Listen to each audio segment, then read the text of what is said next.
These aren't the things. Do we have a quorum?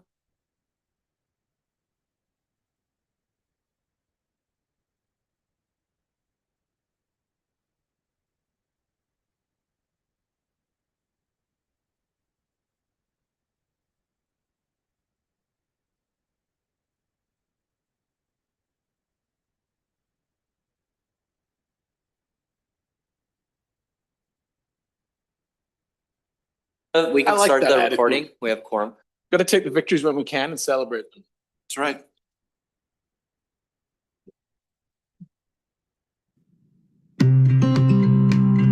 Three counties, 24 cities, working together, accomplishing more than any of us could alone.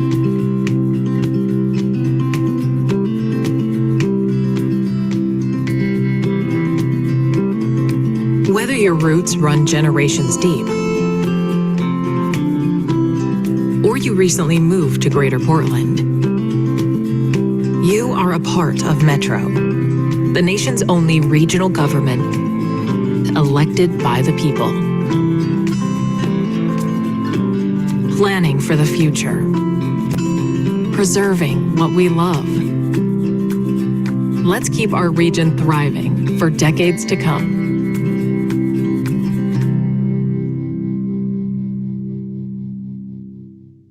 Hello, I'm Rory. You may have seen me at my desk as you came into the Metro Regional Center. Welcome. The Council Chambers is located on the 3rd floor of this building. In the event of a fire or a fire alarm, please exit through the northeast corner of the room. Go down the steps to the 2nd floor, then continue straight ahead past my desk and exit through the main entrance to the plaza outside. The nearest defibrillator is located right outside of the front desk at the top of the steps to Grand Avenue. Thanks for joining us at the Metro Regional Center. We hope you have a safe day.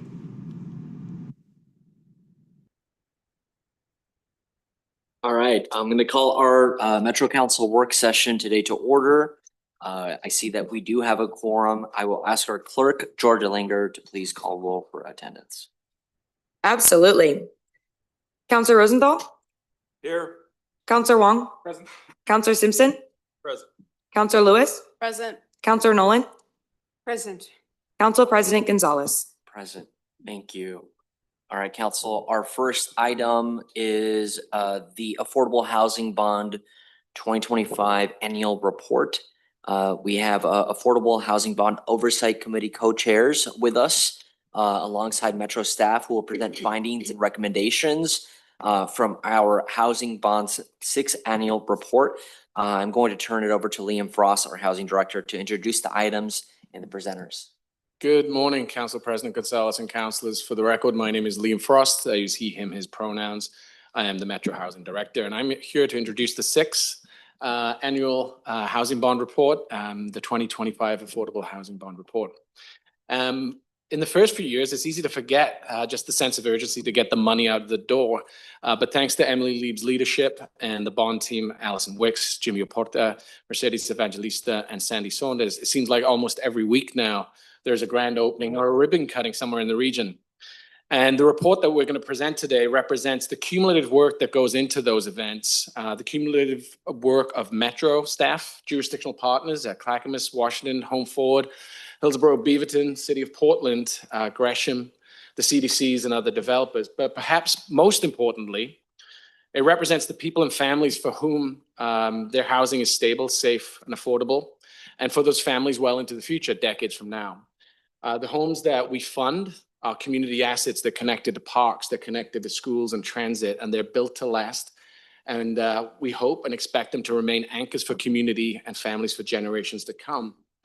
The one thing I kind of want to highlight in my introduction today is that without this bond, we would not be on track for over 3,000 homes accessible to folks earning 0 to 30% of the median family income. We say 0 to 30 MFI a lot of times, but for context, that's about $27,000 a year or under for one person, or $38,000 a year and under for a family of 4.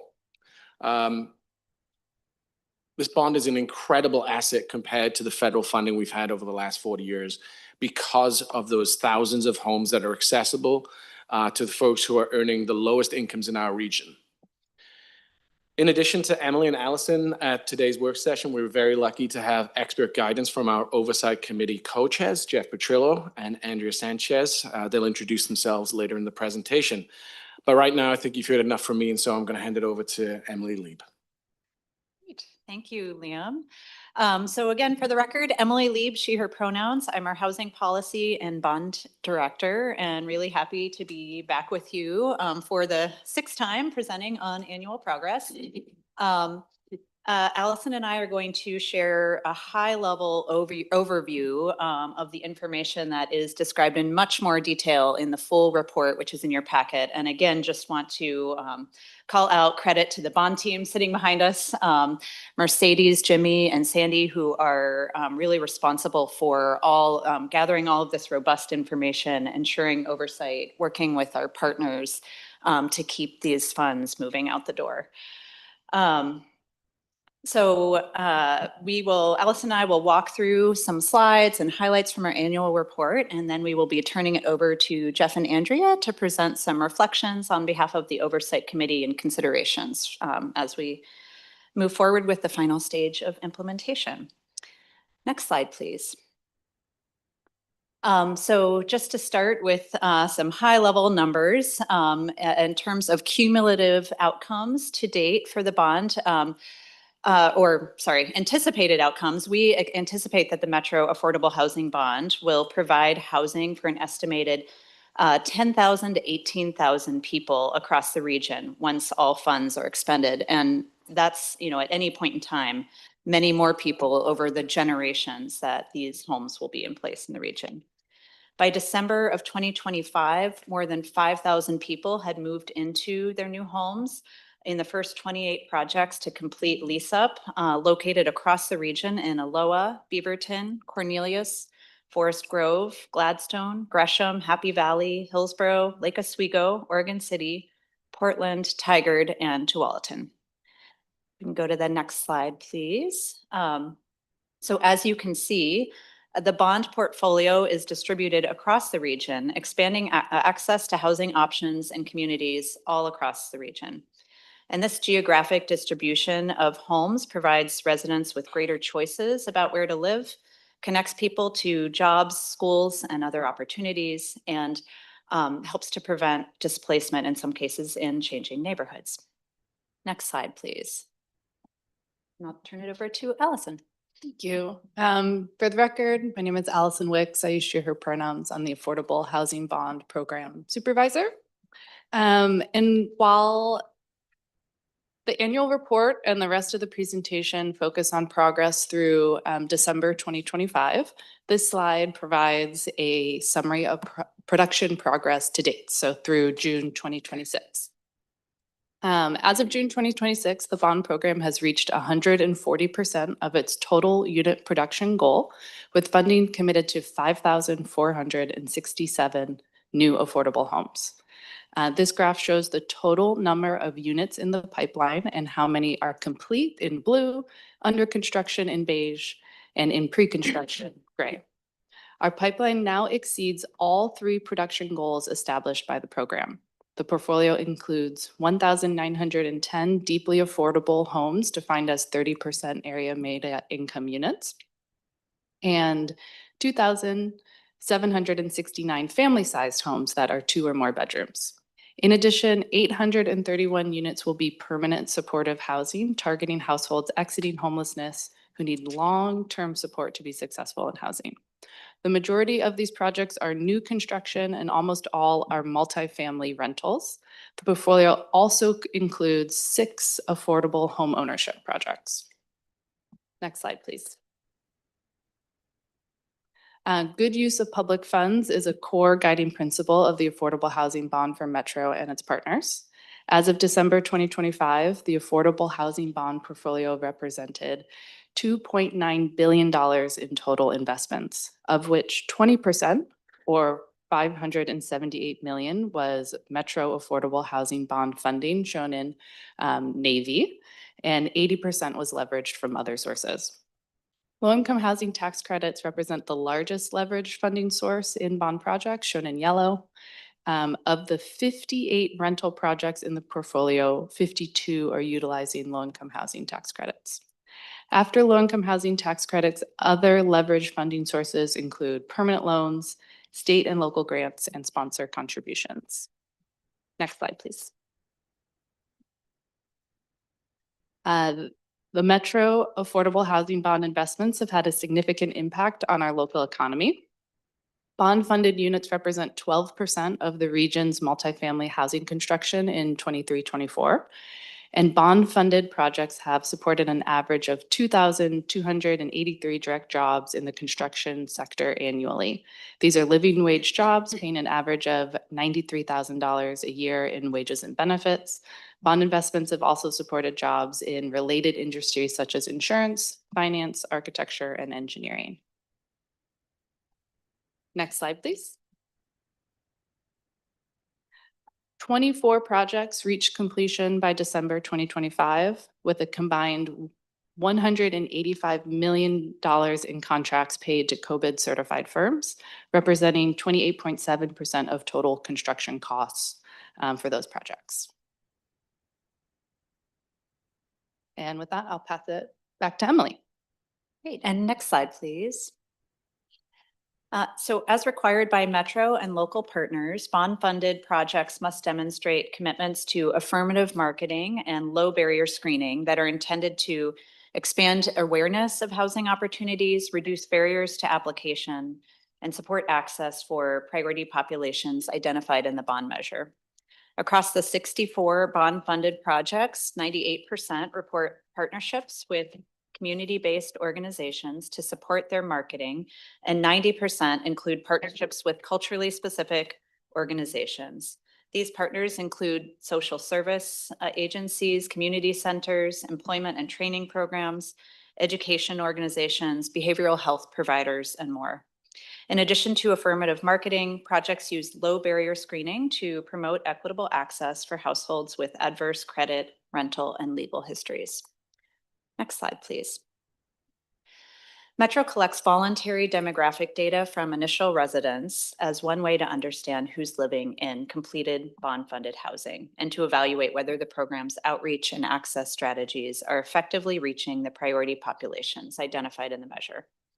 Across the 28 projects that had submitted leasing outcomes to Metro by December of 2025, 58% of the occupants who provided data on race and ethnicity were people of color, 17% identified as people with disabilities, and 43% of occupants are children under the age of 18.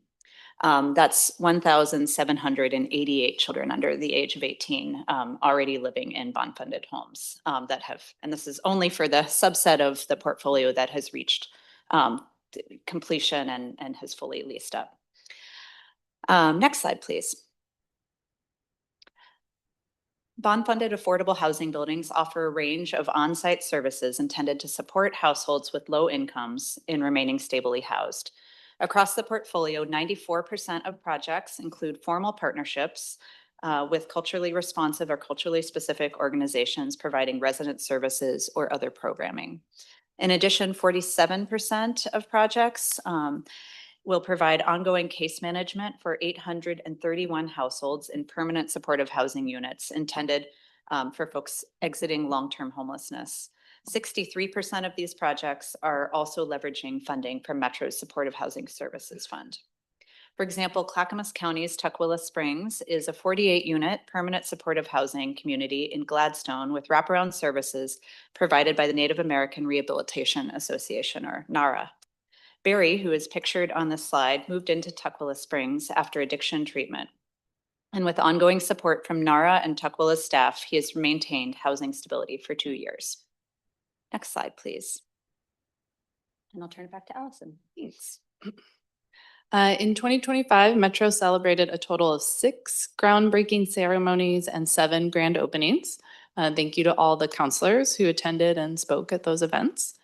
The next few slides share a few examples of projects that reached milestones in the past year and how they are supporting the bond priority communities. Next slide, please. In 2025, Clackamas County's Short Stack Milwaukee project became the first bond-funded affordable home ownership project to reach completion. Women-owned firm Short Stack Housing partnered with Proud Ground, a nonprofit community land trust, to develop 15 two-bedroom cottages. Income-qualified buyers can purchase homes through a shared equity model that preserves the home's affordability for generations. The project features mass timber panel construction, which makes use of sustainable materials that have lower carbon footprint than concrete or steel. Next slide, please. Washington County's Altura project brings 75 homes to the newly incorporated South Cooper Mountain area of Southwest Beaverton, a part of the city that has historically not had any income-based housing. The development includes 46 family-sized units and features a playground and a community room, and it's located across the street from a new high school and is close to an elementary school, as well as Metro's Cooper Mountain Nature Park and retail and grocery. Next slide, please. Tistalal Village is a project in Portland's Cully neighborhood developed by the Native American Youth and Family Center and completed lease up in 2025. The project has 24 bond-funded units, all of which are affordable to households with incomes at or below 30% AMI. 16 of the units will provide permanent supportive households for households coming out of homelessness. Next slide, please. Across the housing industry, construction costs have been increasing due to labor shortages, supply chain issues, increased material costs, inflation, and interest rate increases. Escalating operating costs are also affecting the feasibility and financial sustainability of bond-funded projects. Metro took several steps to address these challenges in 2025. This includes allocating $29 million in interest earnings to address funding gaps for pipeline projects experiencing difficulties or at risk due to cost escalation or other factors, and continued support of creative uses of bond funds, including strategic acquisitions that took advantage of current market rate conditions to convert market rate apartments into affordable housing. These operational challenges are also helping inform a broader body of work that Metro is beginning related to long-term stabilization, portfolio stewardship, and future housing investment planning. And I'll pass it back to Emily. All right, next slide, please. So this slide shows the anticipated timeline for Metro's disbursement of remaining funds to partner jurisdictions and completion of remaining units. In the green, you see unit completion. In the navy, you see the disbursement. Metro expects, we anticipate dispersing approximately $93 million in bond funds in 2026, with final disbursements of approximately $68 million in 2027. You then see the time in which it takes to actually build the housing in green. We expect final projects to break ground by 2027 or early 2028 at the latest, with final units reaching completion in 2029. Next slide, please. Once all funds are expended and the final housing unit is completed, the bond program is projected to reach 144% of its original target, with an estimated total of 5,600 affordable homes. That includes 2,000 deeply affordable units and more than 2,700 family-size units. Next slide, please. The Oversight Committee has reviewed annual progress reports from the bond's 7 jurisdictional partners, as well as an analysis of the bond program's progress and performance prepared by Metro staff. The committee has been regularly reviewing quarterly reports that monitor progress toward production and policy goals as outlined in the Council's policy framework for the bond. After a series of meetings to discuss progress through the spring, the committee developed a memo and a set of recommendations that were approved by all of the members. Many of the themes the committee identified, including long-term operational stability, portfolio stewardship, resident experience, and lessons learned from implementation, are also strongly aligned with the council's commitments through the Regional Housing Coordination Strategy, and will help to inform our housing policy and investment planning work. We will be coming back to council in late July to present an update on that work. With that, I would like to turn it over to Jeff and Andrea to share some reflections on the committee discussion, and I'll pass it to you. Thank you, Emily. And for the record, Andrea Sanchez, co-chair of the Affordable Housing Bond Oversight Committee. And yeah, I'm just going to start by offering a few reflections from the participating jurisdiction presentations or the local partners. So first, one reflection is that property management continues to be a concern for affordable housing owner and operators. I think as the acuity of the population changes that are living in these units, the skill set needed by property management companies is also shifting. The Oversight Committee also this year had a lot of questions around resident experience, and that directly relates back to one of our recommendations, which I believe Jeff will be talking about. And lastly, just want to focus a little bit on market conditions and how that impacts the balance of the pipeline. So one, low-income housing tax credit pricing is continuing to decrease. And from Allison's presentation, you noted that she said that 38% of the projects to date have their total capital stack leverages low-income housing tax credits. As tax credit pricing goes down, that percentage goes down, and somewhere in that circular diagram that she shared, that creates a gap. And so more funding sources are going to be needed. So that really impacts projects that have not started construction yet in terms of the bond pipeline. Secondly, I believe that Emily touched on this, interest rates continue to be high and are predicted to not go down and perhaps even increase. And that really impacts projects that are in construction. Lastly, that rents need to be achievable with market. And what we're seeing right now, and I'm sure many of you have seen in the newspaper, that 60% rents, which were assumed in many of these projects, are basically equal with market. And so renters are choosing perhaps market rate units over affordable units. And so those rents really need to be set appropriately. Jeff, did you have anything you wanted to add to reflections? I do, but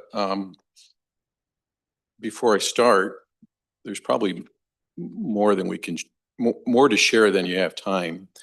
And, you know, this is a program that's been enormously successful, but we're also facing challenges in the industry. And by every metric, the program is a success. I can remember when I was serving as chair of the Planning Commission in Washington County, and this idea came up, and I was like, to the housing department of Washington County, like, how are you going to achieve these goals in the amount of, in 7 years, and have the capacity to do so? And Metro, who's never done housing, how are they going to pull this off? Well, quite honestly, they have.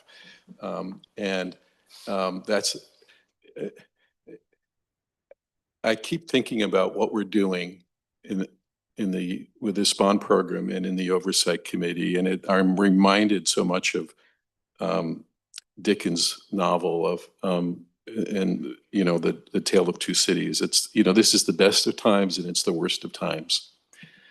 In some ways that is also the 19th century. I mean, it's a 21st century, you know, we're talking about the K economy, which is the same thing. There's people who are doing very well, and there's people who aren't. And we're serving that bottom half of the K. But also in the program, you know, you've heard it over and over again, I think. I was here last year, and you Many of the same points have been made about what's been done and the goals that have been met. Some of the projects are amazing in terms of what they're doing, in terms of community reach, creating safe places. The Opal, which is actually one my church was involved with, is one I'm particularly proud of, but actually there's so many. The Short Stack project is extremely innovative and very well done. So, this is the best of times for affordable housing, and we have more resources than and both, Andrew and I are both veterans in this business, and this is more money than we could have ever imagined being put toward affordable housing. I called it when I first saw some of the legislative actions for funding, the state, at Metro, at the city, even Washington County this is the golden age. But with every golden age, of course, there's an underside too, which is we have some operational problems in the industry. And there's been negative publicity about it. And I think, fortunately, that hasn't tainted the work that Metro has done with its bond, but it's important to maintain transparency and accountability as we move forward. And part of that is related to sure, we're doing well, we're meeting metrics, we're exceeding goals. We're moving from the implementation phase more to the stewardship phase. And I think what the Oversight Committee, and some of this is my own professional recommendation, is that we start having more data available, data collection on what the portfolio is doing, occupancy, financial performance, cost per unit, which is a very sensitive issue. Just as a point, a data point, 29% of the current portfolio is over $600,000 a door. 11% of the portfolio is at over $700,000 a door. That doesn't sit well with me, and it's very hard to explain. And I'm not an elected official who has to answer that, because it's a very sensitive issue when for voters and for everyone. Why can't we just build a house for somebody at $700,000 a door? I can't answer that. I mean, we could spend the rest of the time speaking about that, but I just wanted to mention that as we move into the stewardship phase, we need more data points. And I am hoping that the council will support staff with resources or with direction to work on getting or coordinating the collection of the data, which is one of the biggest challenges. I can offer a lot more reflection, but I think for our purposes, and this is hard work, it's serious work. And I should say we have amazing staff support, and so I want to recognize that. But what is it the council would like to know from us? And is there anything particular you'd like for us to be, are there any concerns or questions you have that we can answer at this time? Next slide. All right, so Jeff and I are now gonna move into the recommendations from the Oversight Committee. Before we start with that, I just wanna emphasize something that Jeff brought up, that this is hard work, and we could not do this work and be here today without the extraordinary staff that Metro has hired. Emily, Allison, Mercedes, Sandy, and Jimmy together as a team really make all of this happen and put it together and make our job as the oversight chairs as well as the Oversight Committee much easier. So thank you to all the staff. And as Jeff noted, We are definitely moving into a stewardship phase, and I'm going to focus on the top 3 recommendations, and those are all directly tied to stewardship of the portfolio. So the first recommendation is to support the stability of housing projects in the bond pipeline. And what that means is to prioritize tools and strategies to support projects currently in construction, lease up, and early operations. I think a great example of this is the 29 million in interest earnings that was distributed to the implementation partners in 2025. The second recommendation is to adopt a coordinated approach to support operational stability and sustainability. The Oversight Committee strongly supports Metro's work, as was committed in the Regional Housing Coordination Strategy, to develop a regional approach to stabilize and support bond-funded affordable housing projects. There's a recognition that more collaboration is needed, and we need to align related funding sources and service systems. And this is particularly important as it relates to the Supportive Housing Services Fund. And the third recommendation, Jeff touched on this a little bit briefly, strengthen the data monitoring and ongoing portfolio stewardship. The Oversight Committee recommends collaborating with jurisdictions to develop transparent data collection and reporting systems. This would help Metro monitor the bond performance, but also to identify at-risk projects and make better informed decisions for the current projects, but also for any future bond programs. And I think I just want to emphasize, we do, as an affordable housing developer, we do a lot of reporting on our data to a variety at the state level as well as at the city level. I think by the time, though, as an oversight committee member or as staff at Metro get that data, it's often not real time. And so I think that that's an area of emphasis in terms of aligning and coordination that the industry as a whole needs to continue to focus on. I'll turn it over to Jeff now. Yeah, recommendations 4 and 5. 4 is primarily the resident experience. We have quite a few members on the committee who work in social services at different levels of providing services or helping tenants or who are activists in that region. And they have a very strong interest in understanding if we're being successful, not just from the metrics and numbers, but from the actual resident experience.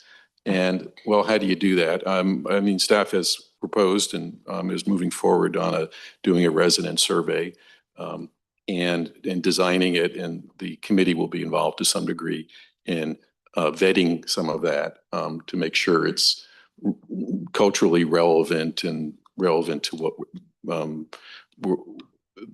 we want to see come out of it, and what would be useful for understanding what tenant needs are being met or not met. On the last issue or recommendation is lessons learned and plan for future investments.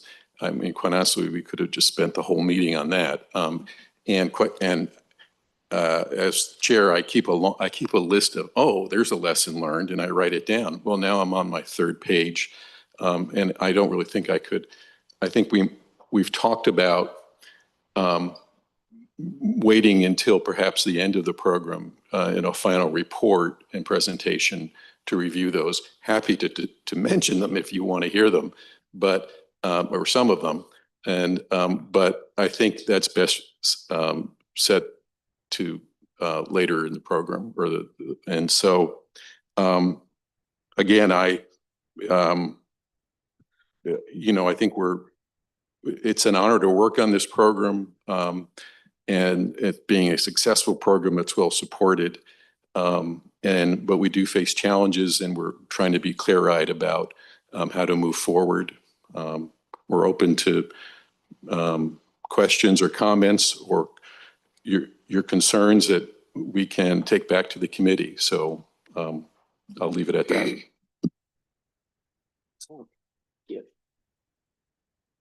Anything else, Liam? That's it. All right, thank you so much to our presenters and to staff. Council, open up discussion, comments, or questions of the presentation today. Councilor Lewis. Sure, thank you so much. First, I want to thank you as co-leaders of our oversight committee. I know how much work it is, and I know it's been a marathon, not a sprint. So really appreciate the time you put in with the meetings, with our staff, and with the community at large. I do have a couple of questions. First, my back of the envelope math, so it's not precise, is that only about half of the completed projects did submit the workforce numbers. And I'm curious which projects don't have workforce numbers reported, and if the committee had any of those conversations about projects that weren't doing workforce reporting. We're going to defer to staff on that. I do think there's been questions on reporting, particularly from the city of Portland. Might be We a can timing, probably follow up too if we don't have it on hand. but I think it might be a timing issue as well, because isn't the reporting due a certain amount of time after the project is completed with construction? Yes, and not all jurisdictions are reporting on workforce. Yeah, I think that's what I'm Yeah. highlighting here. Yeah. Because I see Portland with 3, and Portland is where we should have more than 3 completed So projects. thank you to the team. I just, it sounds like, yeah, so the workforce tracking is encouraged, not required. It sounds like we have received a reporting from 28 of 42 projects that have reached that milestone. Okay, so my back of the envelope math was And maybe that. not quite right, but still a significant gap. And I appreciate that we can only encourage, but maybe we could cheerlead and really lift up the importance of that. My other question is, 50% of the units we're building are family sized, yet only 40% of our residents are kids under 18. What does that mean in terms of how we're filling these larger units? Is it more multi-generational going to the elders? Is it how our portfolio is being built out? What's going on there? I mean, I think that these numbers represent a point in time where we are, we've got 5,000 people in homes. As you saw, we forecast a full completion that will be at 10 to 16,000. And that range represents the fact that, there's a range of occupancy that you might expect in a 2-bedroom or a 3-bedroom. And that occupancy range has some wiggle room. So I wouldn't read too much into that. I haven't looked at is the current portfolio reflective of the anticipated full portfolio. But also, I mean, kids, I don't know. Does that math, is there anything jumping out at you? It's okay if there's not an answer. Yeah. I think data only tells half a story, but I think that the place that these questions are pointing to is in alignment with where you've recommended we get more intentional with how we're filling these buildings and how we're programming them systemically, so that yes, we are meeting the need of people who are qualifying for the 0 to 30 and the 30 to 60. But how are we more intentionally making sure that our partners work with community to meet the needs of the residents? So thank you for bringing that forward in your list of recommendations. It's definitely not something Metro was, I'd say, anticipating when we passed the measure, because we have a lot of community partners that do the good work every day of managing and serving community by bringing them into these units. But when we have so many communities that are stressed based on some of the composition, some of the dynamics that are happening without the appropriate level of service, we've got to be more thoughtful. So thank you. Thank you. Thank you. Councilor Vaughn. Thank you, President Gonzalez, and thank you, the staff and the co-chairs for your leadership. First question for the staff.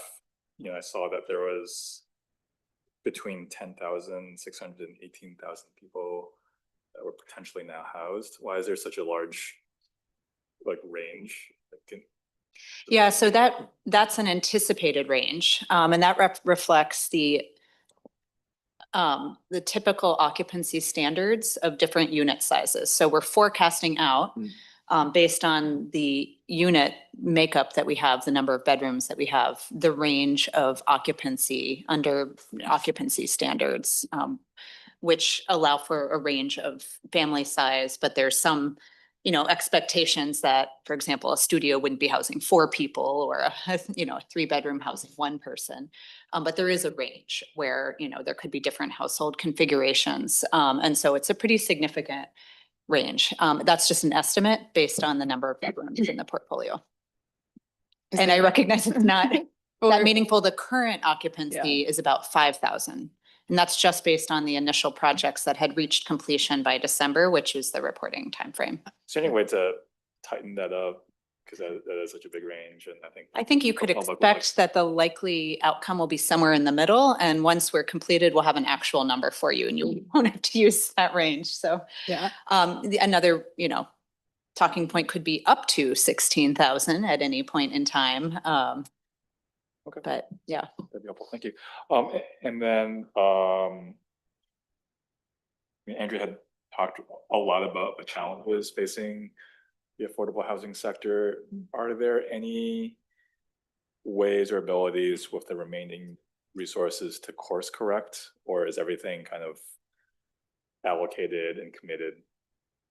But we've overbuilt certain types of units, and the 30% units are, you know, at a premium. Is there still ability to course correct, or what we got is what we got now? Yeah, I can speak to what I'm seeing, putting my sort of developer hat on and what I'm seeing happening in the industry as the solution to course correct. A lot of projects are lowering their rents as a means to address units that 60% rent piece that I spoke to. So lowering the rent and then perhaps looking to other resources to fill that financial gap. So one that is directly related to Metro are the interest earnings, that 29 million that were allocated. And I know that I will let staff speak to, but there's anticipated to be more interest earnings that could be allocated out to participating jurisdictions. Other projects are looking to the state to bring in Oregon affordable housing tax credits as a means to help offset the gap that is created when we are lowering rents, lower than what we had projected to be renting at because of market conditions. I think the state has stepped up in this arena, particularly for projects that are already operating through their portfolio stabilization investment program. I believe that was $35 million that has been 100% allocated. And I know the city of Portland is anticipating putting out a fall notice of funding availability specific for the same purpose for projects in the city of Portland. And I believe that is $8.8 million. So that's what I guess I know that is happening out there. And in terms of Metro, I think strong consideration for interest earnings, for the balance of the interest earnings to be allocated for the same uses, and perhaps consideration of, instead of allocating by the already established share, perhaps considering an allocation of those remaining funds based on a risk level of the projects that are currently still in this risk period. And much more interest can we anticipate in the next couple of years? In our most recent quarterly report, it was about $6 million. So not quite on the same scale as the previous allocation.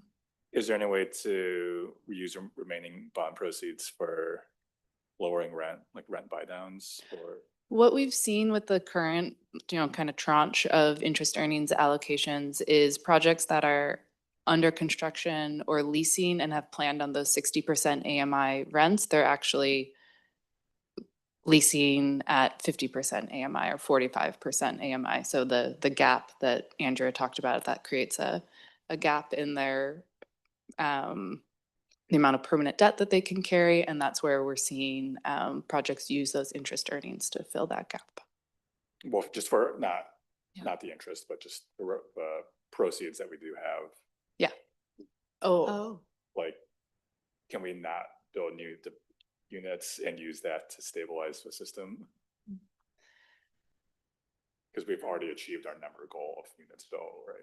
Yeah. So Yes, yeah, absolutely. I don't think we're anticipating that scale of funding. Well, it might be enough to fund one project or Yeah. two projects in a small way. But in terms of the interest earnings for the pipeline, the guidance we've gotten from OMA is focusing those investments on projects that have not reached completion. So under construction, haven't converted to their permanent financing, that is kind of consistent with how we have allocated other bond resources. my question is really around unspent bond dollars, Yeah. not just for interest. Can that be shifted to stabilize the system? Yeah, and in our quarterly reports, we now produce, it's called a pipeline status reports. And so we're asking jurisdictions to look at all of their projects that are in the pipeline before committing funds to new projects or purchasing land. So So it can't be used on preservation of existing. it would have to be for a project that's currently, it can't be for existing affordable housing. So kind of once they cross that threshold into operating, it's no longer bond eligible. Got it. Thank you. We'll go now to Councilor Nolan, then Councilor Rosenthal, and then back to Councilor Lewis. Thanks, Mr. Chair. Thanks to our co-chairs. I've been able to watch your leadership up close and personal, and I admire the way you elicit input from a very diverse oversight committee. Thank you for that. I would want mostly to just make some suggestions. Jeff, you specifically talked about your 3 pages of lessons learned notes. I, for one, would love to have those available now so that we can put our minds and resources to applying those lessons, even as we complete this very successful bond, but certainly so that we can be prepared when the moment is right for us to give the voters an opportunity to renew or continue a program like this. So if you don't mind sharing those, Jeff, I think it would be fabulous for staff as well as for council members who are interested. Secondly, I'm glad, Jeff, that you brought up a concern about the cost per door of some of the projects under this program.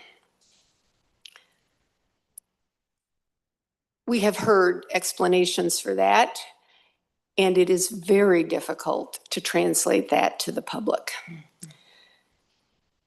$600,000 is a lot of money for a home.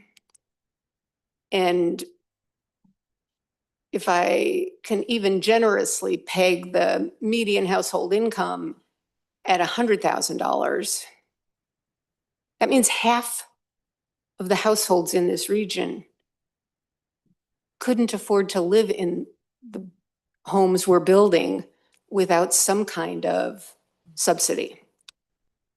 And if we're asking those people in the future to continue this program, we will need stronger, more credible, more acceptable, that's not the right word I want, but more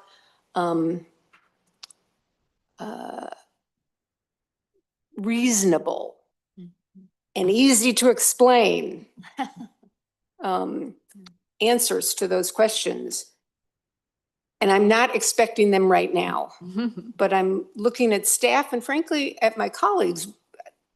Thank you for bringing that up, Jeff, because I think we need answers to it, both on whether we can lower that number And for heavily supported housing, for people with really multiple needs and challenges, able to explain it. We have time right now, but it's an effort I think we need to start putting our energy into. And finally, I would like to circle back to a comment that Councilor Lewis, a question she raised about the family-sized units and the percentage of children. It didn't click with me either. And I know you have to go back and check. What I would ask is that the staff asks itself questions like that we step back a little after we've got the data and we say, why is that happening? And not so much so you can report to us, but so that you can work with partners to say, hey, we've got family-sized units. We don't have the same percentage of children. Councilor Wong raised the question of, is there a mismatch in the types of units that we planned, people submitted 6, 7, 8 years ago, and what our community needs now? I look forward to those examinations with you. Really, it's just, let's all of us take an inquiring mind to our own data and use it to improve the program. And I just want to close with thanking the co-chairs again for your leadership. Thank you. Councilor Rosenthal. Thank you, President Gonzalez. First of all good questions so far. They help things. And I want to thank both the Oversight Committee for all of its oversight and staff for all the work that we've done to get to this point so far. I have a little more technical question. In your recommendations, the second recommendation referred to greater coordination. And I'm just wondering if you can be a little more detailed as to coordination at what level? In other words, coordination among governing agencies, among the housing agencies, between the service providers, or between the financial institutions. I'm not sure exactly where the coordination should be focused. Yeah, I can address that at a high level, and then I'll look to staff. But I think, in the question that was asked by Councilor Wang around how do we course correct? And in my response, I noted, well, the city of Portland is doing this and the state is doing this, and this is what Metro can do. I think it's going to be important, given the state that the industry is in right now, for at the state, the regional, and the local level, to coordinate to be able to course correct, using Councilor Wang's term. So I don't know, Emily or Allison, if you have other pieces to add to that recommendation or to answer this question. Yeah, I mean, we are working. I think the heart of the regional housing coordination strategy is all about coordination. There are a number of areas where there are opportunities for greater coordination across the system that we're working within. Data is a key area.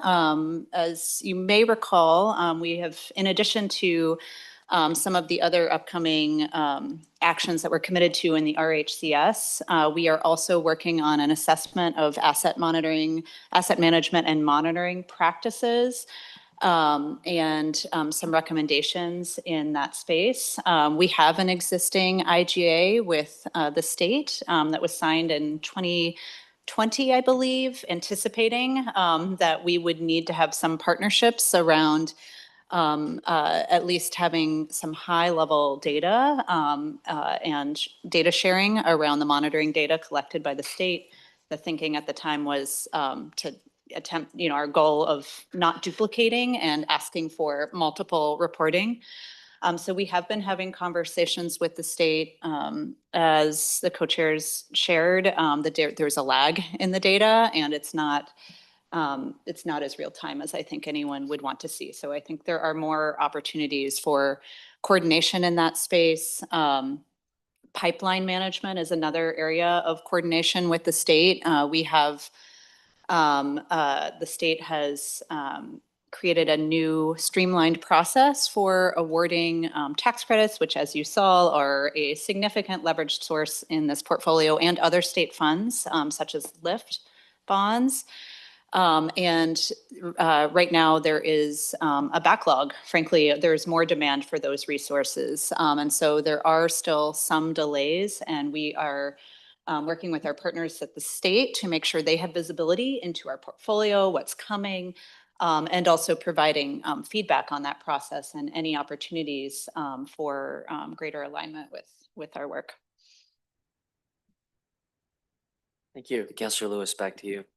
Sure, thank you. Picking up where you just left off, Emily, I do think there was a lot of growing pains around moving to the readiness line instead of kind of the old allocation model.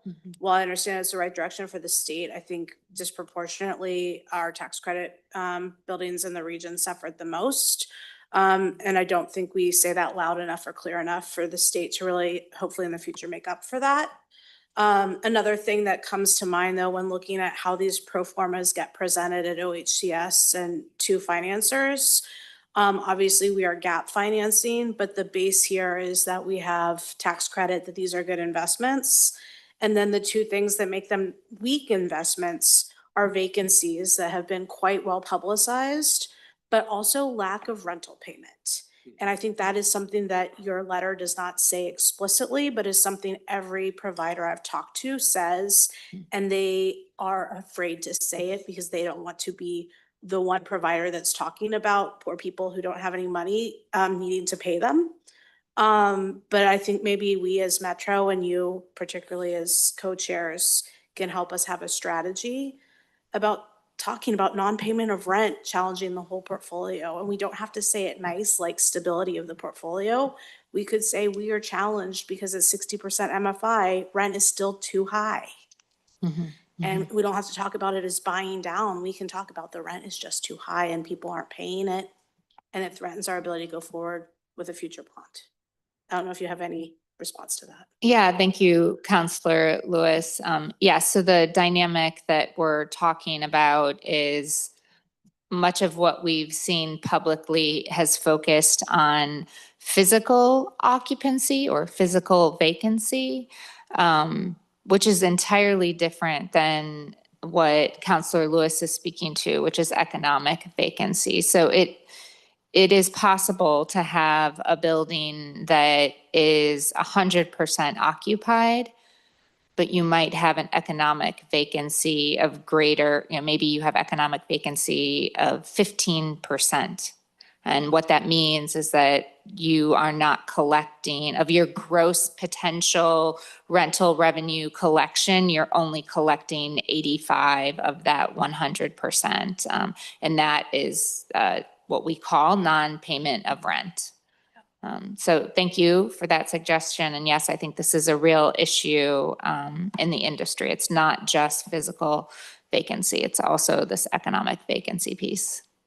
Yes, and I'll speak to that too. This is a issue that's plaguing the multifamily industry in general, not just affordable, and not just our area. It's national. It's a bit of an epidemic, actually. Depends on the jurisdiction sometimes in terms of what's in place for owners to rectify it or what they're allowed to do. But this was an unintended consequence of the policies of the pandemic, which provided, federal and local moratoriums on foreclosure or evictions. And it created, to some degree, a culture for an isolated number of people who either can't pay or who don't want to pay. And or some who are either gaming the system or others who are just like rent is no longer the highest priority for their budget. It's getting better as courts respond and are willing to respond, and as there's shorter times for eviction. However, in the affordable housing industry, it's worse because most organizations are mission driven, and it's very there's a conflict between wanting to serve and needing to evict somebody for non-payment. For our purposes, it's hard to look at the issue or consider it or address it without the data. And that goes back to my point that we would need data. So reporting of essentially is called, in the business, rent receivables, basically rents that are owed but not paid. And as somebody who used to analyze these statements, that was one of the critical criterion that we would evaluate a property by, is how much rent receivables do they have that they haven't collected. Before the pandemic, that wasn't as much of a problem. It was just the normal percent that you would expect for rent loss. But now it is a whole different world. And yes, for-profit and nonprofit, market rate and affordable are plagued with this. It's getting better. But for the committee to look at it closer, we would need more specific data on it. Thank you. And just lastly, I think that in terms of lessons learned and maybe policies that need to be re-examined, are the requirements associated with income to rent ratio, and where at times that policy at the forefront is to serve the people, but in actuality, have we failed the people by setting them unintendedly? We're setting them up for failure. Great discussion. Councilor Simpson, had your hand up.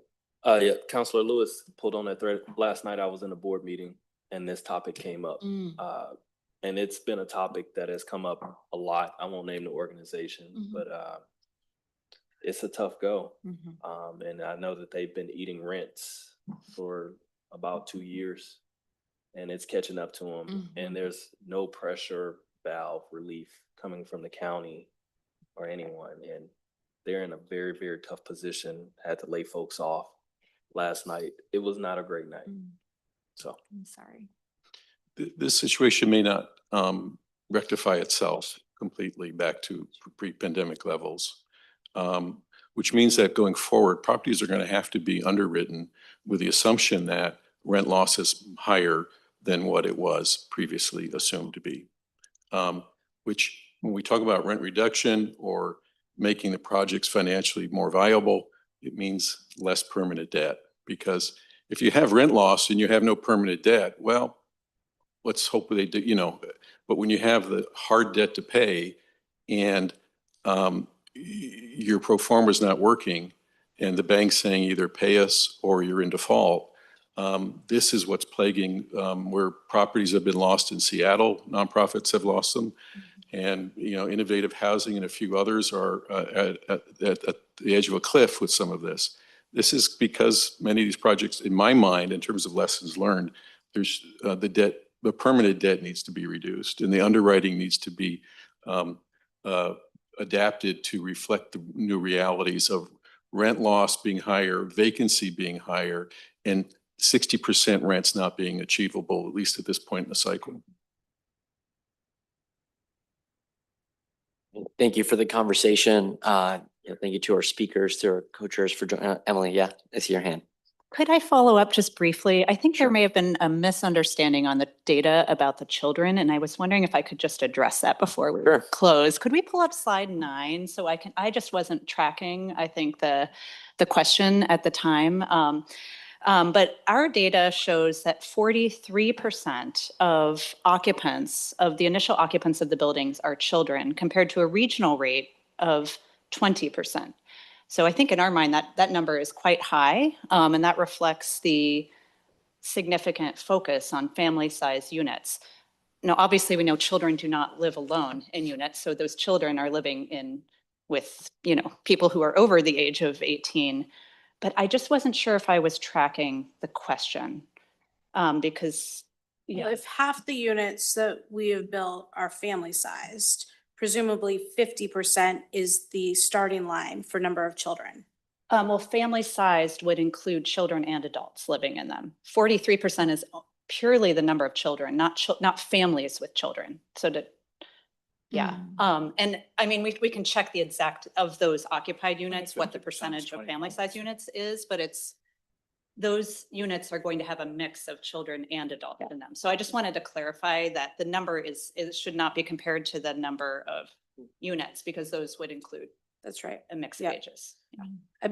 I'm still just curious. You know, I was at a ribbon cutting where we had, I think, 2 units there that were 4 bedrooms.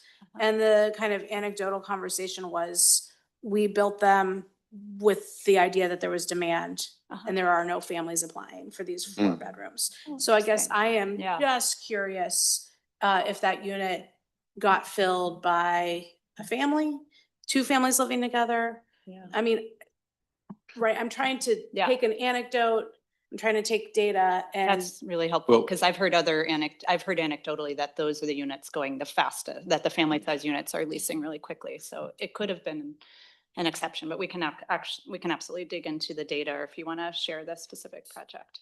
If I might tag along. This kind of explains why digging into the data is important. But if those units are going the quickest, and maybe they're being rented, a 3-bedroom apartment being rented to 2 adults, we're not getting to the family market that we want to serve. So looking at. And maybe that those families are going to market rate apartments. Yeah, there are occupancy standards, so I don't believe 2 adults in a 3-bedroom would be permitted within those standards. But we can dig into the occupancy rate for those family size units. I think that would be easy to dig into. I just wanted to come back because I think we saw this number and thought it's quite high and something to celebrate. But that context of, like, obviously those children have adults that live with them, and you're not seeing the number of families with children. We could present that information as well in the future, if that's helpful. And I'd like to speak to, like Councilor Lewis's point, in terms of whether we're talking about family size or even the needs for seniors. The issue is when, it sounds like it's like a mismatch of demand to production or production to demand. And in the industry, that's usually anticipated by doing a market study prior to designing the unit mix. And the market study looks at, you hire people to do this to say how much demand there is for different unit types. And sometimes, particularly when public policy gets involved, it's not reflecting the market exactly. And so we had so many units come online so quickly in the affordable housing industry in the last half decade or so, or 7 years, not just from the bond program, that many of the market studies couldn't keep up with what was coming online. And so there has been some oversupply in certain unit types, which I think just goes back underscoring the importance of doing conservative and detailed underwriting about demand. For instance, we're talking about family units as a priority. Well, quite honestly, my concern is that the over 60 crowd is going to be the largest demographic, not just here, but everywhere, but particularly, I think, in the Portland metro region. And how are we going to be addressing that in terms of the needs for senior housing? All right, excellent. Well, I'm really glad that the council gave this conversation. I think the deliberation that it deserves. I mean, our region needs desperately housing that is affordable for families, for seniors, for working people. And I know that one of our top goals is to continue to build confidence in our local authorities' ability to build housing, to deliver those opportunities for people, and to restore the confidence, especially as we're talking about some of the press and some of these articles, I do have two quick questions as well. Because over the last few months, there have been, like you're talking about some of that press, and I want to just ask some questions to our co-chairs and staff. One was highlighting Home Forward in particular, the vacancy rates. We talked a little bit about economic vacancy generally with the industry, but I want to understand a little bit more about maybe what I would call legacy affordable housing, but then we have the Metro affordable housing bond projects. What is the kind of comparison between the bond projects that we're funding versus the entire portfolio of every housing authority? What trends do we see in vacancy or occupancy there? I would like to see that. Also, there was a recent article, I think it was a national article on the cost effectiveness of LIHTC, which continues to be, I think, a policy discussion. Jeff, you and I have talked about this. I'm interested in putting together some kind of blue ribbon commission on price per unit, improvements that we can make in legislation. And it so happens that Oregon has the United States ranking member on the Finance Committee in Congress. And so I think that we have a very special opportunity to push specific recommendations at the national level to reform, to push for renewal in terms of different recommendations. In the next 4 years, I want to see Metro propose another affordable housing bond to the region, one that continues on the success of the first bond. And when we do that, I want to make sure that we're pointing to, and these are the ways that we're learning. These are the things that we're working to improve with the legislature, with Congress. This is how your Metro region is leading and responding to the changing dynamics of the economy. So those are the two questions that I would love to get some insight from our experts on, and the opportunities to address that. Yeah. I'm going to respond just real quickly on one point, which is the cost per door. Which is Metro, when it does a bond issue for a housing program, has set the standards for what it expects the jurisdictions to do. Metro could say, we don't want any units over we don't want our money going to units that are over X amount of money per door. And that would reduce. Developers would say, look, we can't do that project then. We're going to have to do something that's less expensive or with fewer units. Keep in mind, I said 11% for over 700,000. That means that some are probably 800,000. Right. So you could set price limits or certain criteria that meet your public policy concerns. And because of so I'll leave it at that. Yep. Thanks.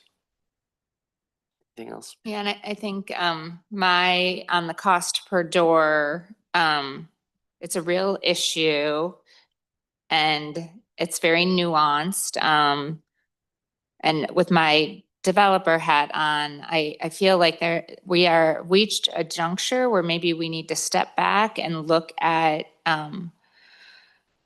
the overlays that we require of affordable housing developers, and perhaps where some of the policy goals are contributing to this very high per door cost. I don't remember if I've said it in this space before, but there's a great op-ed piece that was published several years ago in the New York Times called The Everything Bagel.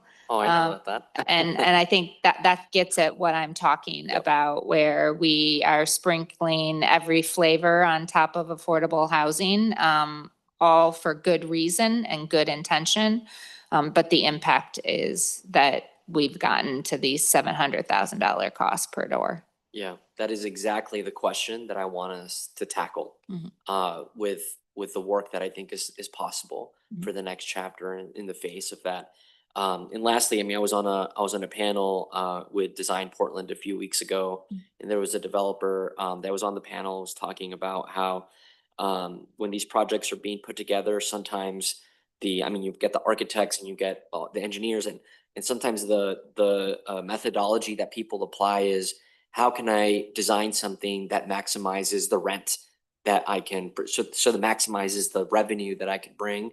And that then inspired a conversation with another developer that came to me. It's like, well, what if we inspire developers to say, what is the lowest rent that we can get instead of, it's just the kind of flipping the mission or I think there's different approaches and things that I'm interested to explore with you, but I want to say thank you again for coming. Really valuable conversation. Look forward to the next time that we're together, Liam, Emily, and team. I really appreciate your leadership. We're going to move on to our next discussion now. Just a reminder, council, we have two big items remaining. We have large scale community visions, our third grant cycle. After that, we're going to be talking about the Rose Quarter Improvement Project. There's a Metropolitan Transportation Improvement Project update and MTIP update that will be coming. Just be aware. So right now we're going to discuss our large scale community visions, the third cycle application for the program. Staff will provide an overview of the criteria, the process that has been taken, a high level summary of applications that were received, and a highlight of the review committee's preliminary funding recommendation for the program. Council's feedback during the work session will allow staff to advance a final funding award recommendation for council consideration in a few weeks in July. I welcome John Blasher, our Parks and Nature Director, and Linda Bartolini Venegas, our Large Scale Community Visions Program Manager. Thank you. Thank you, Council President Gonzalez. Councilors, good morning. Thanks for having us today. For the record, John Blasher, Parks and Nature Director, again, here with Linda Bartolini Venegas to discuss our Parks and Nature Bonds Large Scale Community Visions Program. We can go to the next slide, please. So we saw you last month, May 19th, to review the previous two rounds, and we also affirmed timelines for full spend down of this program by 2031.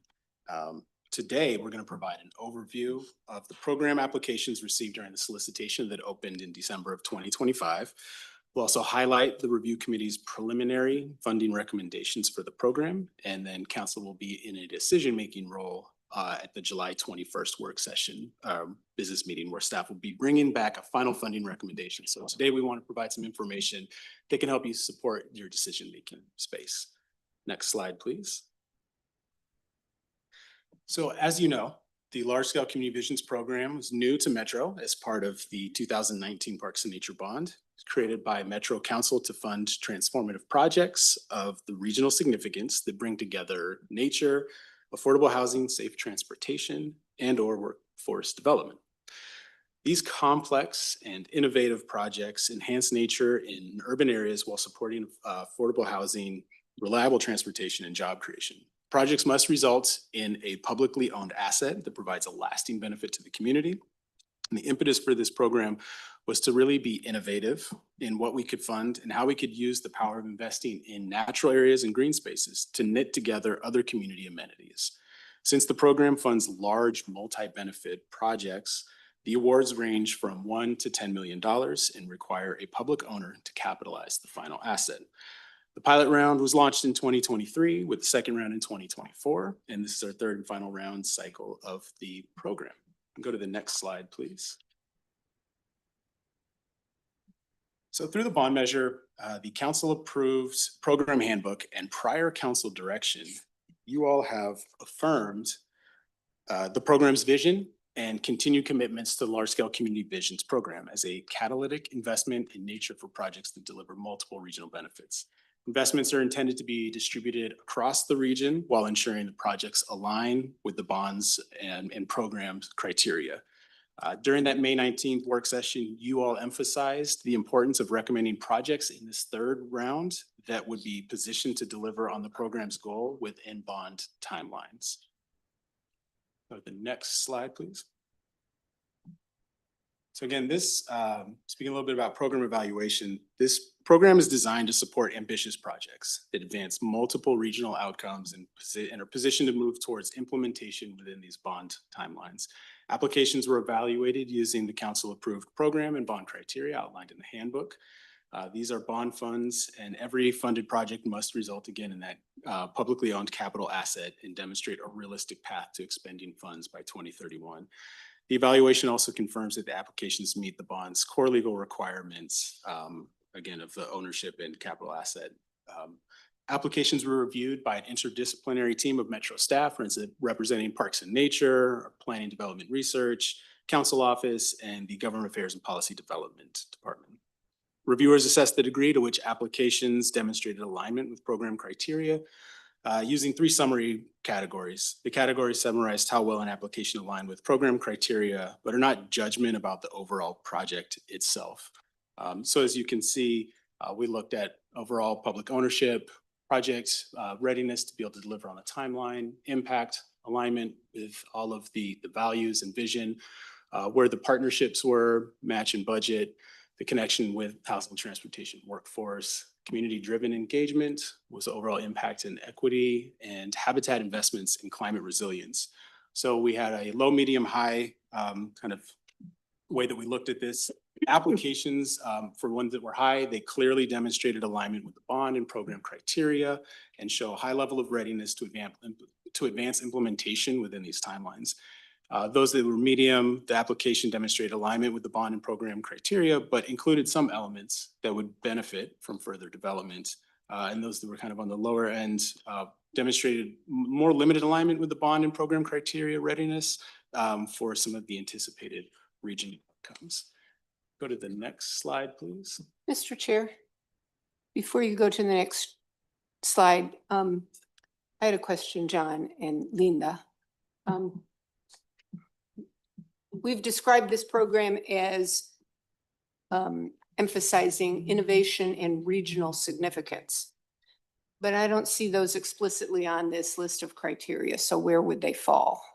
They would fall under the alignment and impact. And what else is in alignment? Alignment with the values and vision that have been set out by this council and in this program area. Okay, thanks. Sure. Next slide. Okay, so the third cycle opened, as I mentioned, 2025. We received 11 letters of interest after some extensive outreach and engagement, encouraging folks to be aware of this program and to get their applications in and to ask questions or get their letters of interest. So we had 11 letters of interest. Of those, 7 were invited to submit full applications, which were due at the end of May of this year. 4 applications were submitted for projects in Washington County and 3 from projects in East Multnomah County. Funding requests totaled more than 35 million and far exceeding the 8 million that's available for this final round. The applications reflect a strong commitment to advancing community serving projects that integrate nature with housing, transportation, and economic opportunity. The level of interest and the quality of the proposals this cycle really underscores both the need for investment and the range of essential work underway across the region. With that, I will hand it off to Linda to provide some more details about each of the 7 projects. Okay, thank you, John. Next slide, please. So good morning, Metro Council Presidente Gonzalez and councilors. My name is Linda Bertolini Venegas. I'm going to talk a little bit about the applications we received this cycle. So as John mentioned, we had a very competitive cycle of this program with 7 applications received across the region. As you can see from this map, there was broad regional distribution of applicants. In Washington County, projects are located in Beaverton, Hillsborough, Tigard, and Tualatin. And Multnomah County projects are located in East Portland and Gresham. I'm going to present on each of these projects in the next few slides. I will start with Washington County and then transition to Multnomah County projects in alphabetical order by applicant name. Next slide, please. Okay. So our first Washington County project that I will present on is from City of Beaverton, who submitted for the Creekside Connections project, which directly addresses Beaverton's need to enhance and protect natural resources, provide public open space, and create multimodal transportation options. It executes on a long-term vision to create a vibrant downtown destination where nature and the built environment interact. Creekside connections include creek restoration, floodplain enhancement, a 1.5 segment of the Beaverton Creek Trail, new multimodal connection between Hawken Avenue and Lombard Avenue, development of Lombard West affordable housing and public park, and an upland open space and nature-themed placemaking. The application also included letters of support from Unite Oregon, Clean Water Services, Community Partners for Affordable Housing, Tualatin River Keepers, TriMet, Tualatin Hills Park and Recreation District, and the Beaverton Urban Redevelopment Agency. Next slide, please. The City of Tigard, in partnership with Clean Water Services, submitted for the Ash Creek Nature Link, a Metzger Community Greenway, which is a 2,400-foot ADA accessible greenway that will provide non-motorized access to affordable housing and economic hubs in the Metzger community and the Metro designated Washington Square Regional Center. Coordinated with Clean Water Services Metzger Sanitary Sewer Line Construction Project to capitalize on public yields from public investment, the $14.4 million project will deliver connected multimodal infrastructure, wetland restoration, and equitable access in the last undeveloped tract north of Oregon 217, resulting in the acquisition of 12.82 acres of public and permanent green space that will function both as a transportation corridor and a wetland and wildlife preserve in Tigard's most urbanized environment. The City of Tigard passed a resolution supporting the partnership for project implementation, as well as the application submittal for the large-scale community vision program in May of this year. And letters of support were submitted from Cogier of Tigard Senior Living, LaSalle Investment Management, the Davis Family Trust, which are the three landowners of the properties that comprise the 12.82 acres of land, as well as City of Tigard Parks and Recreation Advisory Board, Tigard Transportation Advisory Committee, and the Washington County Coordinating Committee. Over a dozen community organizations, not-for-profits, public agencies, and private business partners have influenced the project. Next slide, please. City of Tualatin submitted for the downtown Tualatin Riverfront Park project, which will restore 6 acres of city-owned riverfront, creating the city's first accessible river access while connecting downtown, the surrounding mixed-use district, and the 27-acre community park. The project will help complete the 4.7-mile Tualatin River Greenway and serve as a catalyst for redevelopment, housing production, and mixed-use development within the Cora urban renewal area. Large-scale community vision funds would support habitat restoration, invasive species removal, native plantings, and wildlife enhancements, creating an inclusive destination that connects people to the river while improving ecological health. The application also included letters of support from the Tualatin Commercial Community Involvement Organization, Clean Water Services, and Tualatin River Keepers. Next slide, please. Okay, the Working Theory Farm project was submitted by Working Theory Farm in partnership with Centro Cultural and City of Hillsborough, submitted jointly to acquire 24 acres of working farmland, protecting an invaluable farm park for habitat, nature access, and active community programs in rapidly urbanizing South Hillsborough. With Working Theory Farm and Centro Cultural, the project expands workforce development for BIPAC and justice-impacted youth, regenerative agriculture, and ecological restoration. Partners will restore a critical riparian corridor and build trails connecting to Hillsborough's regional network. The project has a willing seller and received a letter of support from the current landowner, as well as a resolution from City of Hillsborough committing to public ownership as well as funding support. The application also included letters of support from Congresswoman Bonamici, U.S. Fish and Wildlife's Oregon Fish and Wildlife Office, Clean Water Services, Growing Gardens, Harkins House, Home Plate Youth Services, Latino Network, the Oregon Community Food Systems Network, the Oregon Food Bank, the Oregon Youth Authority, TriMet, Tualatin River Keepers, Tualatin Soil and Water Conservation District, Washington County Department of Land Use and Transportation, Washington County Juvenile Services Department, and the Youth Development of Oregon. Next slide, please. Okay, so transitioning to the Multnomah County projects, Bird Alliance of Oregon submitted for the East Portland Nature Center project, which will transform a neglected brownfield into a multi-benefit community space along Northeast 82nd Avenue. The project centers around a community design nature park that will be connected to a tree-shaded bus plaza and sidewalk along Northeast 82nd and a meandering nature trail that connects the Madison South neighborhood to the site and McDaniel High School. Design elements focus on improving climate resiliency and connectivity for both people and wildlife, as well as connectivity with other public investments in transportation and housing infrastructure. The application included letters of support from State Senator Con Pham, State Rep Toy Tran, City of Portland Mayor Keith Wilson, City of Portland Council President Jamie Dunphy, District 1, McDaniel High School Principal Adam Skiles, the 82nd Avenue Coalition, Dharma Rain Zen Center, DPAVE, Oregon Walks, Verde, and local businesses Mekong Bistro and the People's Court. Next slide, please. Mount Hood Community College, in partnership with the East Multnomah Soil and Water Conservation District, submitted for the Kelly Creek Dam Removal and Restoration Project.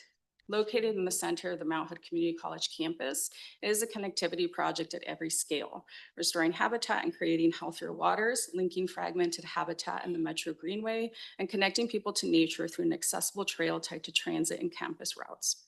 By replacing the dam with the bridge to improve Mount Hood Community College connectivity and safety, restoring the creek, treating polluted runoff, and providing meaningful job training, the project delivers lasting nature uplift, climate resilience, and vulnerable community benefits by 2029. The application also included letters of support from the Confederated Tribes of the Grand Ronde Community of Oregon, Congresswoman Maxine Dexter, U.S. Fish and Wildlife Service, Multnomah County, Resources Legacy Fund, Sandy River Watershed Council, Portland Water Bureau, East Multnomah Soil and Water Conservation District, Mount Hood Community College Fisheries Department, and Trout Unlimited. Next slide, please. Okay. Multnomah County submitted for the Vance Vision project, which will transform a 40-acre industrial gap into a vibrant regional park that serves as the ecological and social hive for the Rockwood and Centennial neighborhoods and offers an opportunity to break ground on a community-led vision a decade in the making in an area of our region with minimal options for park funding. The project will leverage other funds already dedicated to the project, as well as a clean fill program via public-private partnership to restore the industrially scarred quarry landscape and create safe and accessible nature experiences, reestablish native plants and trees, and shape a central green space for one of Oregon's most diverse communities. This initial phase of work builds on years of public engagement and work at the site, which show the community and partners that their years of robust public engagement are being put to good use. The application also submitted letters of support from City of Gresham, Gresham High School, Mount Hood Community College Small Business Development Center, Verde, Ethiopian and Eritrean Cultural and Resource Center, Arise and Shine, and Latino Network. Next slide, please. Okay, so as you heard, this round of funding received a very strong pool of applications for projects that would provide significant benefits to communities across the region. With only $8 million available and over $35 million in funding requests, the staff review committee determined that 2 projects most strongly aligned with bond and program criteria and would advance desired bond and program outcomes as stated by council. Those are the 2 listed here, which is City of Tigard for $3,855,000 for the Ash Creek Connection Project and Mount Hood Community College for $2,500,000 for the Kelly Creek Dam Removal and Restoration Project. This recommendation from the committee will invest in projects that align most strongly with program and bond criteria and would also invest in areas of the region that have not previously received funding through this program. With $8 million available, this funding recommendation still leaves approximately $1.6 million available in funding, and there are several approaches for you all to consider today. Council may wish to consider a range of approaches for allocating these funds. This could include modifying this recommendation, directing funding to other applications from this cycle, or other approaches consistent with bond and program requirements. Ultimately, it is council's decision on how to shape funding for this cycle ahead of the July 21st funding decision work meeting. With that, I'll hand it back to John. Thanks. We go to the next slide, please. So we'd like to open up this topic for council discussion and direction. Given some of the context provided today, we want to know if council has questions about the slate of projects or the preliminary funding recommendation from the review committee. And as we transition to discussion, we'd also love to hear your thoughts and direction on that approximately $1.6 million that remains available if you were to take staff recommendations. Go to the next slide. Future. Just as a heads up too, so this is kind of the reminder that for future touch points, we'll be coming to you on July 21st. That's when you all will take your council action to determine the project selection and funding on those and timelines. And we'll continue to have ongoing updates and progress towards the readiness to execute on all of those agreements. So that's our presentation, and we can go back to the discussion slide with those questions. And with that, I'll hand it back to you, President Gonzalez. Thanks, John. If we can keep the slides up too, just I'd like for our conversation to focus on the questions that staff have presented as well. Councilor Nolan. Thanks, Mr. Chair. Thanks for the presentation. Tough job we have here. As I mentioned when you briefed me about this, I wanted to see and have as part of the discussion the matrix of evaluations that you did. Can you put that up? Thank you, Councilor Nolan. We weren't able to get that included into this presentation. We needed time based on some feedback from you and from like other counselors to make sure that we can make those updates. I hear that you want that. We just didn't get that in time for your I'm sorry. presentation. I told you this morning that I wanted to see that here and that I would ask you for it if you didn't put it in your slideshow. Yeah. You showed it to me this morning on a screen. You have that slide. Based on. Why did you not think I was serious about the request? Thank you, Councilor Nolan. I know that you're very serious with this request and the effort to make sure that we have accountability and transparency, all of this. When we met with you this morning, we got new feedback from you and we wanted to make sure that we could update that information to more accurately reflect some of the description, the difference between sort of the public ownership piece, the partnership piece. So we wanted to make sure that we could take time to get all of that together and apologize that we don't have all of that for you here this morning. I'm not looking for an updated slide, John. I'm looking for the slide you showed me. It exists. And since it was used in making the recommendation that you've presented, I'd like for it to be available for council discussion. Well, I don't think Georgia has it, but we can work to send that along. Should we take a recess until you can get that for us? Councilor Lewis, your hand's up. Sure, thank you. I'd like to offer a counterbalance or maybe a contrary position. I was also shown a slide in a briefing and I asked if it would be public at the time. And you explained that there were opportunities for us to continue to ask questions about why things were rated at the different colors or high, medium, and low. And I said I appreciated that. And I also understood why, despite the fact that it is a public document, it exists, you can make a public records request for it, why we are not going to nitpick as a body the staff recommendation when we actually have the opportunity to have a comprehensive conversation driven by values and not get into a public display that could actually weaken the potential of any one of these projects to survive with or without our funding. So at the time, I heard you say it wasn't going to be presented and I agreed with your rationale. So I would say we don't need to recess, honestly. We should have a conversation. The document has been shared with the applicants. It is not just an internal document now. I've seen staff gesture. Linda, John? It has not been shared with the applicants, so we have shared the preliminary funding recommendation with the applicants, many who are in the room currently, knowing that council has discretion today to shape the final recommendation coming July 21st. A lot of the information on there, I actually try to have a very transparent relationship with the applicants. And we have shared reasons in the past why that actual chart is not shared in a public setting and obviously can modify. We received a lot of feedback right before this work session about the table, so we're not able to make adjustments, but we have not shared that with applicants. They have only received the preliminary funding recommendation. Thanks. Would anyone else like to contribute to the discussion on this?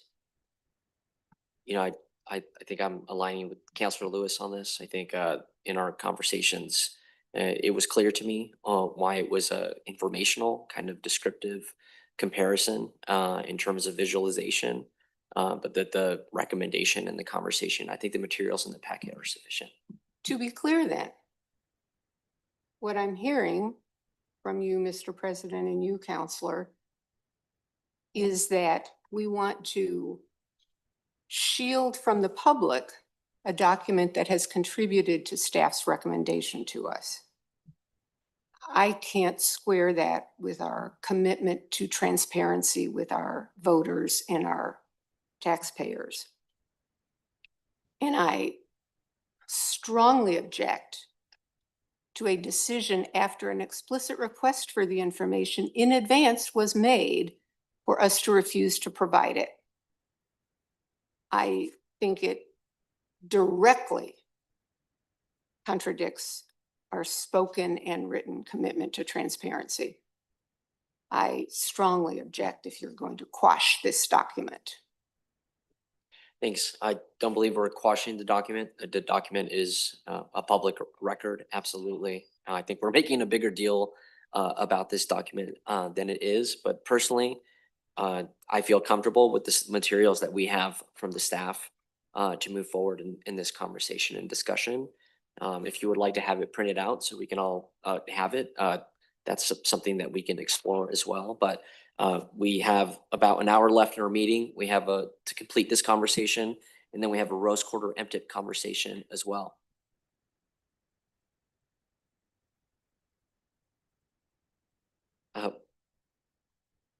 So I would like to keep the conversation going forward.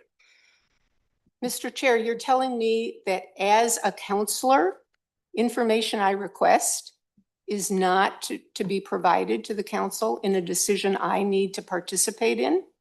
That I have to be treated like a member of the public and file a FOIA request for this information? No, Counselor, you have access to the document. And I want it part of this discussion. Okay. Well, I see that we have a meeting that we need to get through. We will also have a conversation in July. You know, like we can look at ways that information can be surfaced. I understand why the staff did not include it in this conversation today. I understand why that is, and I support the staff conversation there. If we take a recess today, we're not going to be able to get through our full conversation. I am also not seeing from a majority of the council an inclination to pause the recess to satisfy that specific charter request. It's incredible. It is unbelievable that you're taking that position. Okay. Well, if folks would like to take a recess, we can.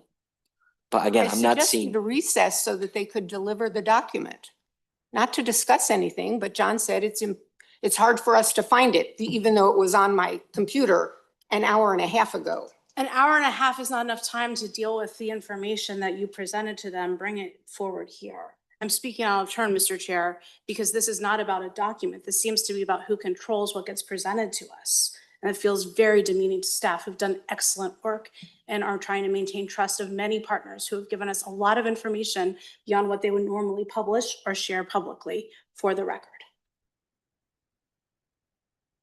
We will be moving forward with our conversation. Ask a question of the attorney. Councilor Nolan, yes, of course. Is this document a public document? And what would prevent it from being considered a public document if your answer is no? President Gonzalez, Councilor Nolan, yes, I think as staff has described, this is a public document. I think the distinction here is whether or not that document is presented to council at this moment as part of the decision. And that's a separate question from whether or not it's a public record. Thanks. All right. Again, I am not seeing a majority of the council signal that they want to see a recess. We can absolutely, that this document is something that is available to the council. I believe that everyone on the council has seen it. And I think it's important that we move forward with the conversation. So we have two questions on the screen. Council, if we could please have a discussion.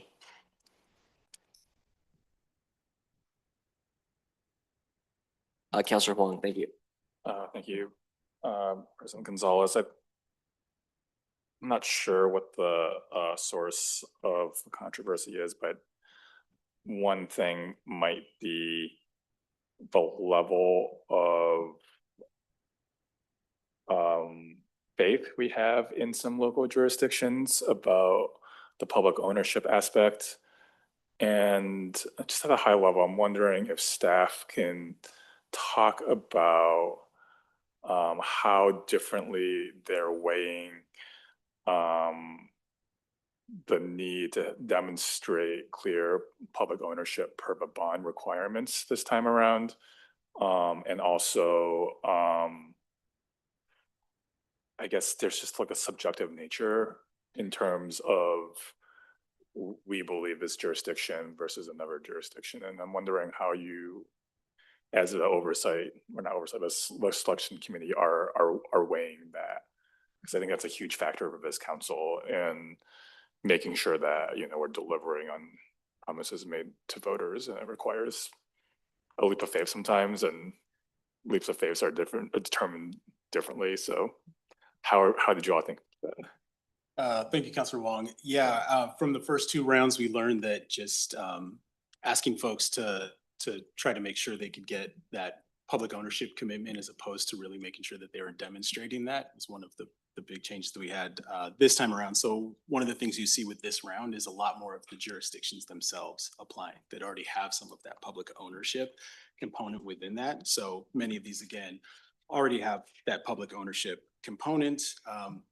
Described a few of them, like the Bird Alliance project and the Working Theory Farms, where there were different levels of that. So for Working Theory Farms, Hillsborough has passed a resolution with their commitment. For Bird Alliance, we have a letter from the mayor and from one of the council presidents signaling that their commitment to find the solution. So we looked at those as those are, you know, kind of a medium level, but there is some commitment. The rest of these are already in public ownership. So we really tried to push on the front end and make sure that we have those ownership pieces. Another component outside of the ownership is the partnership. What is the partner's readiness? Where are people at? And so rather than talking in broad generalities, I don't know if it's helpful to talk about any of the individual projects when it comes to that piece, but that answers the. Yeah, I'm just trying to. Anything you wanted to add to that?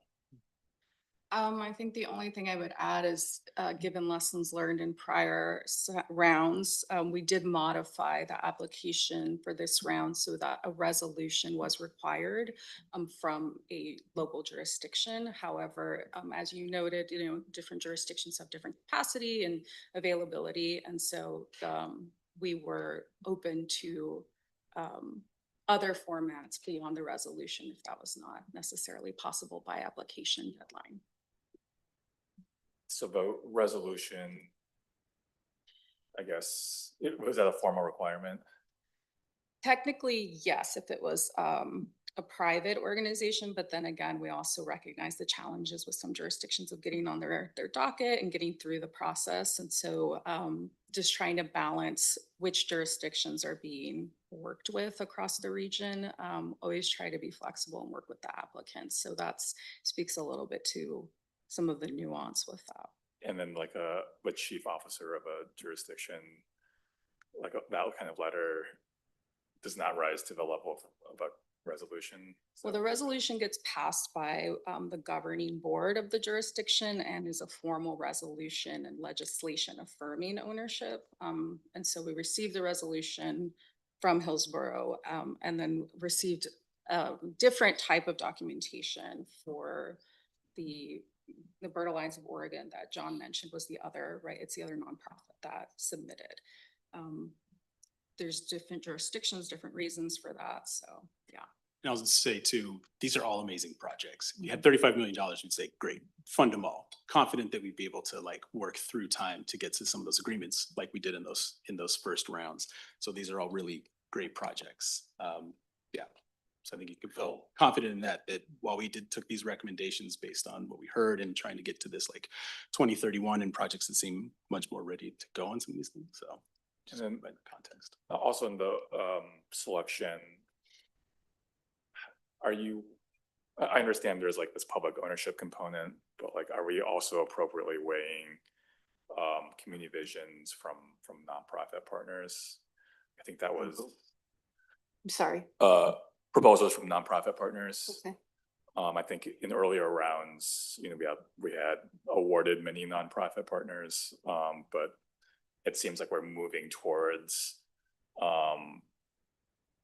government agency or government jurisdictions for these kind of grants. And I just want to make sure we're not losing the community like vision focus part of it. So I'm wondering how you're balancing kind of the public ownership piece And of course, the local jurisdiction has the ownership, so has that going for them, but making sure that the community vision is also there. So maybe if you can talk through like how you're balancing a great community vision, but maybe doesn't have the public owner yet. Yeah, so that is, as you mentioned, the pilot round projects that went to Albino Vision Trust and OMSI. Those were part of the slate in that May work session where we talk through that we have not yet gone to agreements on those projects because a core legal requirement of the bond is public ownership. So we need to enter into an agreement with the public agency that will own and capitalize, and we're not able to disperse funding until those agreements are in place. And so we're definitely still on board with projects that have, like, that is a requirement that is evaluated is the community-driven engagement. And there's always that piece of navigating the tension of like the core legal requirement of public ownership that the bond necessitates with all of the other criteria, especially the community-driven vision. There's no, nonprofits are not seen as in any case like evaluated in any lower way. It's really just that it's one other criteria that gets looked at. That's a requirement is the public ownership piece. I don't know if Carrie, there's anything you're wanting to. No, I think it's just an important point, President Gonzalez and Council, that I think that Council and staff struggled with in the first, initial round was really trying to allow projects to go forward and give them some time to find those public partners. But as general obligation bonds, there is not any wiggle room on the criteria for there being a public owner of the capital asset that is being built, developed, improved as part of this bond program. I just want to make sure we're not course correct or overcorrecting and swinging back to it's just easiest to work with government, so we're going to work with government. I don't think that's happening here, but I just want to caution against that. And I would also be remiss to say like we've awarded a number of grants to, projects within the city of Portland, and that has taken forever to get done. So if anyone's listening in city of Portland, please make this a priority because I think it's impacting Multnomah County's ability to be as competitive as it can be. Thanks. Councilor Lewis and then Councilor Rosenthal. I also think I saw your hand up earlier. Sure, thank you so much. I want to appreciate that this work is both an art and a science, and I think we're in the art moment at council, and you've done some of the science, even though it's squishy science, to bring forward the staff recommendation. I have a lot of enthusiasm in particular for the Mount Hood Community College project that was put on the map by Dr. Leslie King for me for the first time, but I know there are many in the community who have been thinking about the disparities that are embodied just in that one dam for a long time. So as I think about what I need going forward for July, I will trust the staff recommendation, but then I also will trust that we have a good way to spend the remaining dollars, which to me means partial funding. And I know we don't strive for partial funding, but as somebody very active in the 82nd Avenue transportation conversation, I can't help but ask what Bird Alliance of Oregon would or could do with partial funding. They scored very well. They are very ready. They're beyond very ready. This is the second time we've seen an application from them. And I think we would be negligent as a council, having signed on to the 82nd Avenue Coalition's vision without doing what we could with these available dollars. So would like for further work to be done to say, how could this dollar get matched by any other dollars in other buckets? Maybe not to the full 5, but at least to something that would get them some incremental step of the way for evaluation. Thanks. Councilor Rosenthal, did you have your hand up? I decided not to ask the question. Okay, thanks. Councilor Nolan, back to you. Thanks, Mr. Chair. To address the questions you've asked, I would need specific information about how you evaluated the proposals, specifically the proposals recommended for funding and the 2 that are practically equal on the chart that doesn't exist in this room. What's the specific regional element of each of those projects? candidly, Beaverton and Tualatin and Tigard look like city parks to me. So I would like to understand what makes them regional and innovative in the staff's opinion. And I'd like that for the others. I think Councilor Lewis raises a good point about the Bird Alliance proposal, which is intentionally designed to serve not just that neighborhood or not just that section of a single city, but appeals on a regional level. Equally, I think the proposal out in Hillsborough with Growing Something Farm, and Centro Cultural is designed to be incredibly innovative and incredibly regional focused, not just local. It would be a unique asset. I don't think it exists. There are a couple urban farms, but nothing like what they're proposing exists anywhere in the region. So I'm struggling to understand why those were evaluated on alignment below the recommended projects. My approach to this is that we have expert staff that look through projects and make evaluations. But John and Linda, you both said these evaluations are subjective. Several times in the briefing I had this morning about these projects, I would like to bring our subjectivity to it to either confirm or suggest a different approach. But I expected to have that conversation here before we have an ordinance in front of us to approve. We've passed on that opportunity, but I would still like to see that before and as part of your discussion in our next meeting on this. Staff, could you talk a little bit about the kind of the composition of review, the categories that you talked about, how you addressed kind of this subjectivity? I know, Linda, you were kind of a non-voting, kind of just the organizer that also had a responsibility to the project applicants as well, communicating through the different stages. So can you just talk a little bit more about that? Sure. So the review committee reviews based on information submitted through the applications.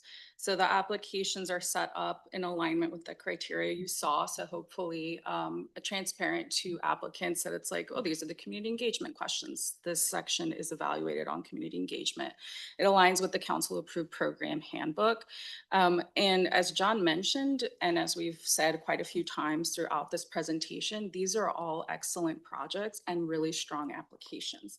The fact of the matter ends up being that there's over 35 million requested with only 8 million in funding. So it's a really difficult decision to kind of like figure out how do we best allocate that 8 million? And also, again, this is a preliminary funding recommendation, not a decision-making space. So it's really kind of like, here's what's coming of the application review.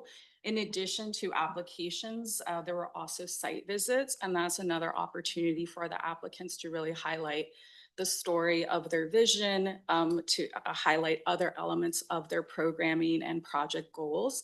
And so all of that is taken into account with the evaluation. As we modify the table based on feedback we received from each of you and received just this morning, there's obviously, there's many applications that are closely rated because they're all really strong projects and strong applicants. And so some of the criteria or some of the focus was really on what we heard from you all in May, which is you all said you want to see this third round deliver on a program. We have 22 million allocated. Those 3 projects from the first 2 rounds are amazing projects as well, but we have not advanced to agreements. We have not dispersed any funding. So how are we accountable to voters, and how do we best align this funding in a way that you all can see implementation and projects happen? So part of what the evaluation criteria and distinction of like what may have rose higher, even though, you know, it's hard to say higher, medium, lower when all of the projects and applications are strong and bring lots of value and benefit to the region, is okay, based on the materials received, which of these projects are aligning strongly with criteria and which of these projects seem likely to implement and spend down bond funding and result in a publicly owned capital asset by 2031. So that's some of it. I don't know if you want to add on. Yeah, could you go to slide 5, please? Just to pull up the evaluation and want to just help to put a fine point on this. Yeah, this here. This is objective criteria. This objective criteria was applied by the review committee with their skill, knowledge, and understanding and doing their best to apply this fairly honestly. And with that, there is some subjectivity of each person, which is why we have a large group of folks. So the subjectivity of each person looking through the criteria is based on objective criteria that was not changed. We're not entering new, different stuff. It's just the reality of how this committee looked at what was provided in letters of interest, in the applications, and then any of the site visits, because I believe all 7 had site visits, follow-up conversations. We continue to get information coming in. And so this is that place, an opportunity for a discussion. If you'd like to talk about the 7 that are up there and provide staff with some other feedback of a different direction to begin preparing recommendations. So this is your place and space and time. But hopefully that helps to answer a little bit more of how we went through this process, which is not dissimilar to many of our grant programs in terms of taking it all in. Councilor Lewis. Sure, thank you. I think another thing I'd like to see come out of this work session leading up to a funding decision is a not a yes and conversation, but a no but conversation. I know several, at least 2 of these have applied for multiple buckets of funding. And I would like for you to come back with a full report for each project about which other buckets, if we're saying no, not this kind of funding, which one they're going to be most competitive for from our other buckets that are a little bit like a black box for us. So it would be great, since you have multiple times said this is $35 million of $35 million of fundable projects, if we had 35 million. And the secret is we do have 35 million. It's just hidden in an acquisition fund, and we're not going to acquire all of this. But what of this might we acquire? Is there an easement that could be purchased that would help some of these move along? So a no but kind of analysis would be helpful for me. Sure. And Councilor Lewis, you're saying something hidden? What are hidden funds? Well, it's not hidden, but Okay. it's not accessible to us. Your acquisition bucket happens magically without council approval or input. Oh, but Councilor, thank you, Councilor Lewis. And I think I see what you're getting at, but just to reiterate, that program follows council direction of all of the tax lots you selected, and we provide those updates to you if you'd like more regular updates of where we are in those conversations. That's not what I'm asking for. Map these projects, the ones that we're going to say no to from this bucket. What other buckets of funds do we have? Whether it's nature and neighborhoods, nature and neighborhood, whatever, or acquisition, what are they eligible for? What is the timeline for that? And how can they get ready to apply there and be competitive? Right, and local share and the other things. Yep, Yeah, all of things those. local share. Yeah. Good idea. Great, thanks. Any other comments from the council? Mr. Chair, I want to be clear on what I was requesting. You have this slide which identifies what you describe as objective criteria. If it's objective, I'd like a description of each of these bullets and what the objective standard is. We're talking about, well, technically, a resolution is a requirement of the application, but maybe not. We've got some that we allowed to substitute something else. So I'm trying to get at what is open to interpretation and how did all those interpretations add up to the recommendation you made? Criteria here, what's the objective standard? And any notes you have from the participants on the committee as to why they made a particular high, medium, or low ranking on each of this is a longer list than was shown on the matrix that I asked to be shared. So crosswalk that for me so that I can understand it. Not now, but I'd like that before we're together in July to make a final decision. We have an evaluation guide that the review committee that clearly defines high, medium, low for each criteria, so we can share that. Thank you. That's not what I'm requesting, though. I'm requesting what's the objective standard for connection with housing, transportation, and workforce? Are you understanding that that's what I'm looking for? That's in addition, Linda, I appreciate that. That would be in addition to what I'm asking for here. And then all the notes that staff members or committee members took during their evaluations. I suspect there's a lot of alignment that I have with what those are, but I suspect none of us would evaluate every single one the same way because, as you said, again, the evaluation is subjective. Thanks. Thanks. Counselor, just so I understand, are you asking staff to provide you all of the committee's notes of Yes, sir. the packets that they filled Yes, that then fed the staff recommendation? yes. Okay, that, I don't recall that we've ever done that on the council before. So I'm gonna ask. I don't recall that we have ever refused to show a document that a counselor requested. Okay, I'm gonna look for Carrie or Craig to help kind of with the guidance here. Obviously, want to make sure the information is available to the council. And President Gonzalez and councilors, I'm just going to need to look at what those documents are.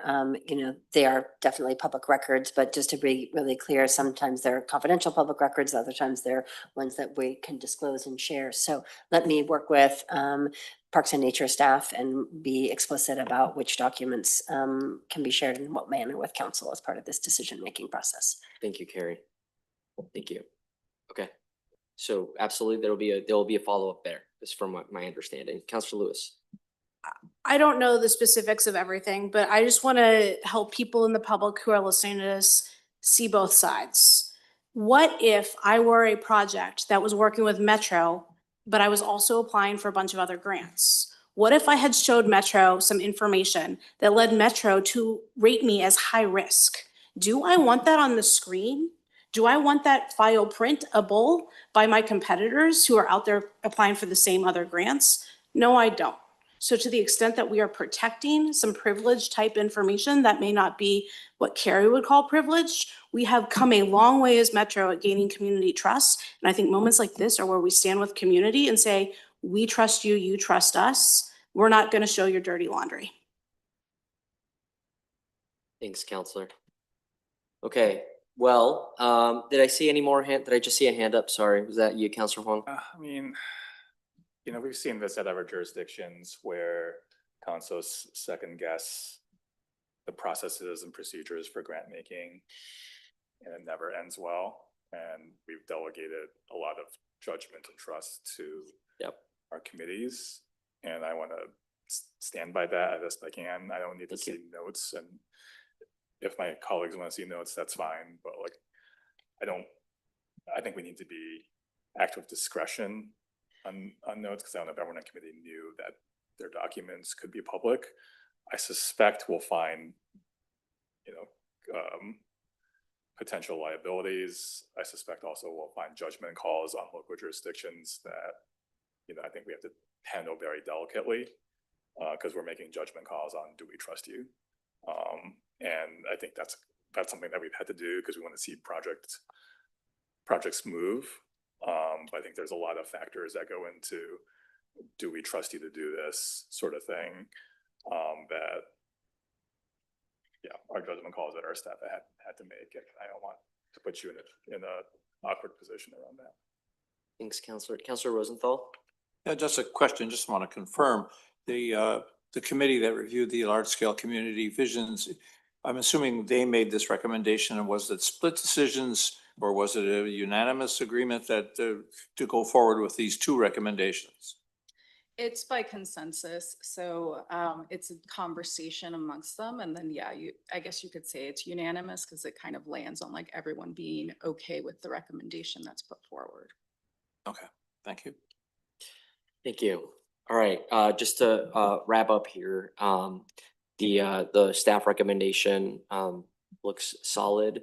I'm not sure if we fully touched on the remaining 1.6 million and kind of the process that the council would like to take for that. I know that there were some comments, but maybe not as much as I was expecting. Can you remind me really quickly, this is a 45 million or $50 million fund, large scale community vision? It was $50 million with 30 that was going out to these competitive grants. All right, thank you, John. I think one of the details that I don't think has been mentioned yet that I'm thinking about in terms of just regionalism and regional parity, regional fairness. I know we don't do sub-allocation and like formula specific to different regions, different parts of Metro. But what I do kind of find a little concerning is that we are, at the point of allocating almost the full 50 million with this round of allocations. And if my kind of recollection is correct, the city of Tigard's proposal, which is 3.9 million, is the only Washington County funded application. Is that right?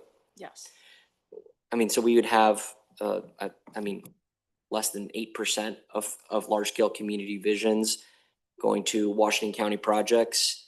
Does not feel fair regionally to me. So I want to highlight that when I think about the remaining 1.6 million.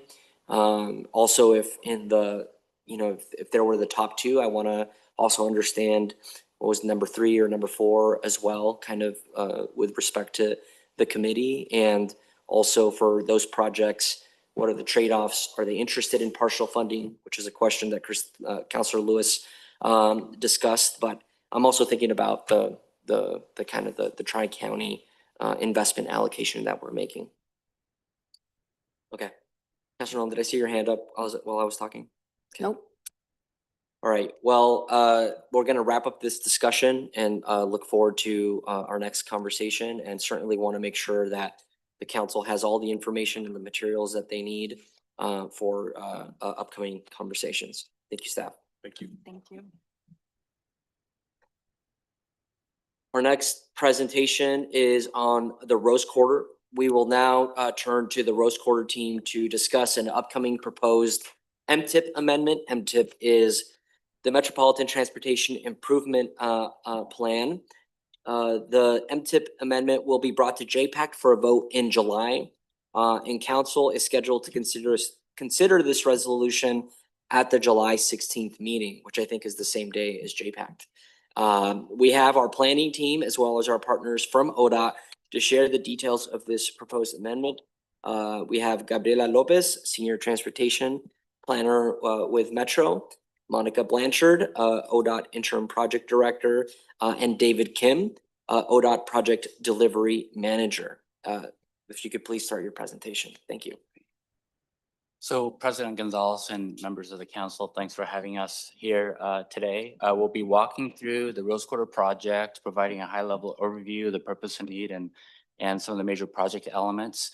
Then Monica will speak to the MTIP amendment and providing some of the context as to why we need that MTIP amendment. And then Monica will also speak to some of the significant traffic impacts that are forthcoming in the next couple of months due to the construction project. And then we'll have Metro staff speak to the technical elements of the MTIP amendment. So next slide. So the Rose Quarter project is really a project that's addressing a variety of needs. First and foremost is safety. This corridor, which has 3 interstates that converge, has 3.5 times more crashes than the statewide average. So there's a safety element, there's a significant congestion element with just the traffic volumes exceeding capacity. There's also an operational element where we have a lot of closely spaced ramps. And so incorporating auxiliary lanes will help provide more time and spacing for cars to weave. There's also a significant freight mobility element. West Coast freight travels this corridor from Canada down to Mexico.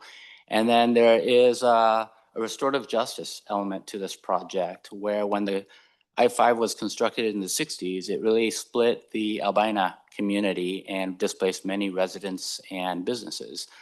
And so the major project elements that address those needs is to construct a highway cover to accommodate the widening of the highway, and this highway cover will allow for some development on top of the cover. We're coordinating closely and collaborating with the Albina Vision Trust, as well as the City of Portland and Metro, to look at development opportunities on top of the cover. We'll be reconnecting or constructing a new crossing at Hancock Street on top of the cover. That's number 2. And then a series of multimodal local street improvements, again, collaborating with the City of Portland for bike, ped, and transit access. There's also a proposal to construct a new pedestrian bicycle bridge over I-5 close to the Moda Center. And then we'll be installing a series of auxiliary lanes and wider shoulders to really improve that operational element and the safety element. And then lastly, we'll be relocating the southbound off-ramp, which currently terminates at Broadway, further south to the Wheeler location, so that vehicular traffic coming off the interstate is separated from the cover area. This project is being designed and constructed in phases based on just the complexity of the project, as well as the funding availability. And so again, Monica will speak to some of the funding availability on this. Next slide. So one aspect to the Rose Quarter project is that I always like to say the process is just as important as the outcome. With major transportation investments, there's opportunities for both small business development and workforce development, and lots of stories. And this video is just an example of how a project can turn workforce development opportunities into reality and position not just workers, but companies, small local companies, to thrive and be successful on not just this project, but future projects. So with that, you want to run the video?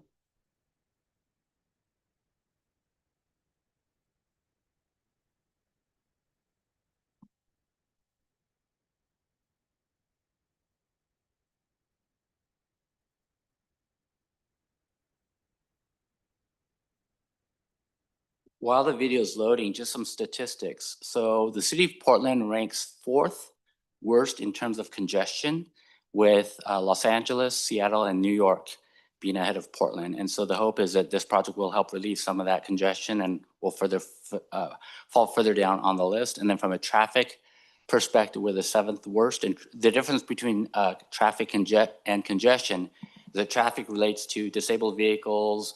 There's no shoulders in this corridor, leading to congestion, a lot of crashes, and that's out of 49 urban metropolitan areas across the US. Any look on the content?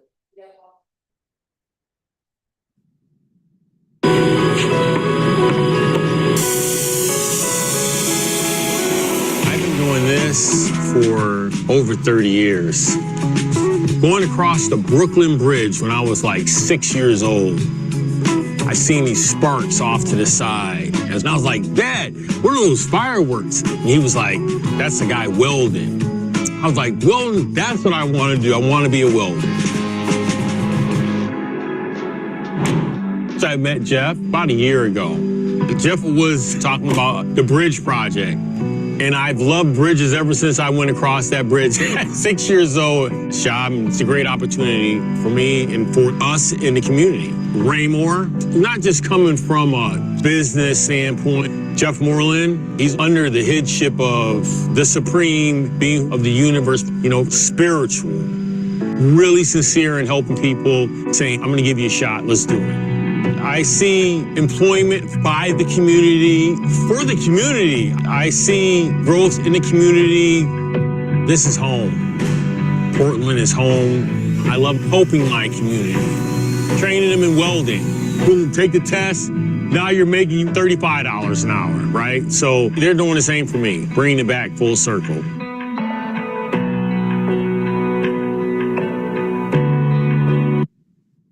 And I will have to say that with the Rose Quarter project, we're using an alternative delivery method with CMGC, the construction manager, general contractor. And the value of having a contractor that is committed to equity and workforce development is that they're able to put packages together, working with the design teams And equity is a pretty significant theme that runs through this project. And having the Hamilton Sun joint venture in partnership with Raymore has been very, very helpful in terms of achieving the equity goals and supporting local workers and local contractors. Yeah, thanks, David. So now I'm going to get into the MTIP amendment. And so these amendments are important for the project, but are primarily administrative to align our current programming with the realities of the construction scope and sequencing that have been agreed upon with our project management group and the Transportation Commission, and in light of some of our funding rescissions over the next year. So there are no new funds are being added. This is existing funding that's been previously approved that will be redistributed between the phases to support those planned next steps. And as David mentioned, given the size and complexity of the project, it is being delivered in phases. So I'm going to walk through each one of those phases and how the MTIP amendment applies to each phase and what is included in the remaining unfunded phases as we currently have right now. So the first phase that I'm going to talk about is the preliminary engineering. So this encompasses all of the engineering and pre-construction work for the project. So our proposal for the MTIP amendment is to move $3 million from the phase 1 construction project into this preliminary engineering project, and that's to fund the construction contractor's pre-construction support services. So that includes things in the CMGC model, such as constructability reviews, cost estimating, scheduling, and contracting. And that helps move forward the engineering and pre-construction phase in the CMGC model. So then on to the next slide, starting to get into the construction phases. So the first phase of construction is currently underway. We call that phase 1A, and it's roughly 40% complete right now. As a part of the MTIP amendment, we are proposing to transfer $18 million in from phase 1 construction into phase 1A construction to advance the northbound bridge preservation and safety work that's at an advanced level of design. And this is actually would allow us to make efficient use of the CMGC delivery model and accelerate that work using a contract change order into our existing phase that's under construction. So this work includes the northbound bridge deck overlays and associated bridge rail upgrades, and then the seismic retrofits in the northbound direction. And as I mentioned, this, by advancing this work into phase 1A, we are able to make efficient use of the CMGC delivery method, and it saves on mobilization costs and prevents additional overhead costs and remobilization of the contractor. So we are making best use of our funds by having continuous construction and being able to use a change order versus a whole separate amendment for a separate phase. So this is also in alignment with direction that we've received from the Transportation Commission in December, as well as agreed upon in our project management group as a core value of maintaining continuous construction. Next slide.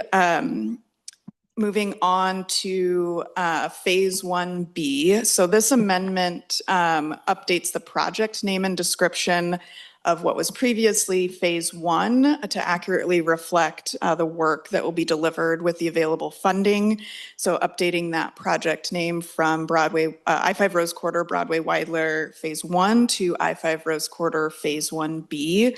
So this revised scope and description reflects the scaled and focused construction scope following the rescission of the Reconnecting Communities Grant construction funds, as well as several months of coordination with our project management group to align on the next scope of work that'll be delivered with the remaining funding. And our project management group includes partners from the City of Portland, from Metro, the Blazers, Oregon Trucking Association, Albina Vision Trust, and then as well as community members from our Historic Albina Advisory Board and the Community Oversight Advisory Committee. I do want to emphasize that with this revision, ODOT still remains dedicated to delivering the project in full. This is just the next fundable scope of work that continues to move us towards that goal. This action, as I mentioned, removes the scope of work that was associated with the $382 million of rescinded Reconnecting Communities funding, and then aligns with the scope of work that we can deliver with the remaining existing funding. This work includes the Holiday Haslow Bridge, so the bridge over the Rose Quarter Transit Center. That includes the seismic retrofit, bridge rail work in that area, some retaining walls, and associated local street and architectural work around the transit center. Some questions have come up about independent utility in the past with regards to federal highways, and we do have FHWA's confirmation that this scope of work does have independent utility and is primarily focused on preserving the aging infrastructure in the area, as well as creating wider safety shoulders where I-84 merges on to I-5 North there.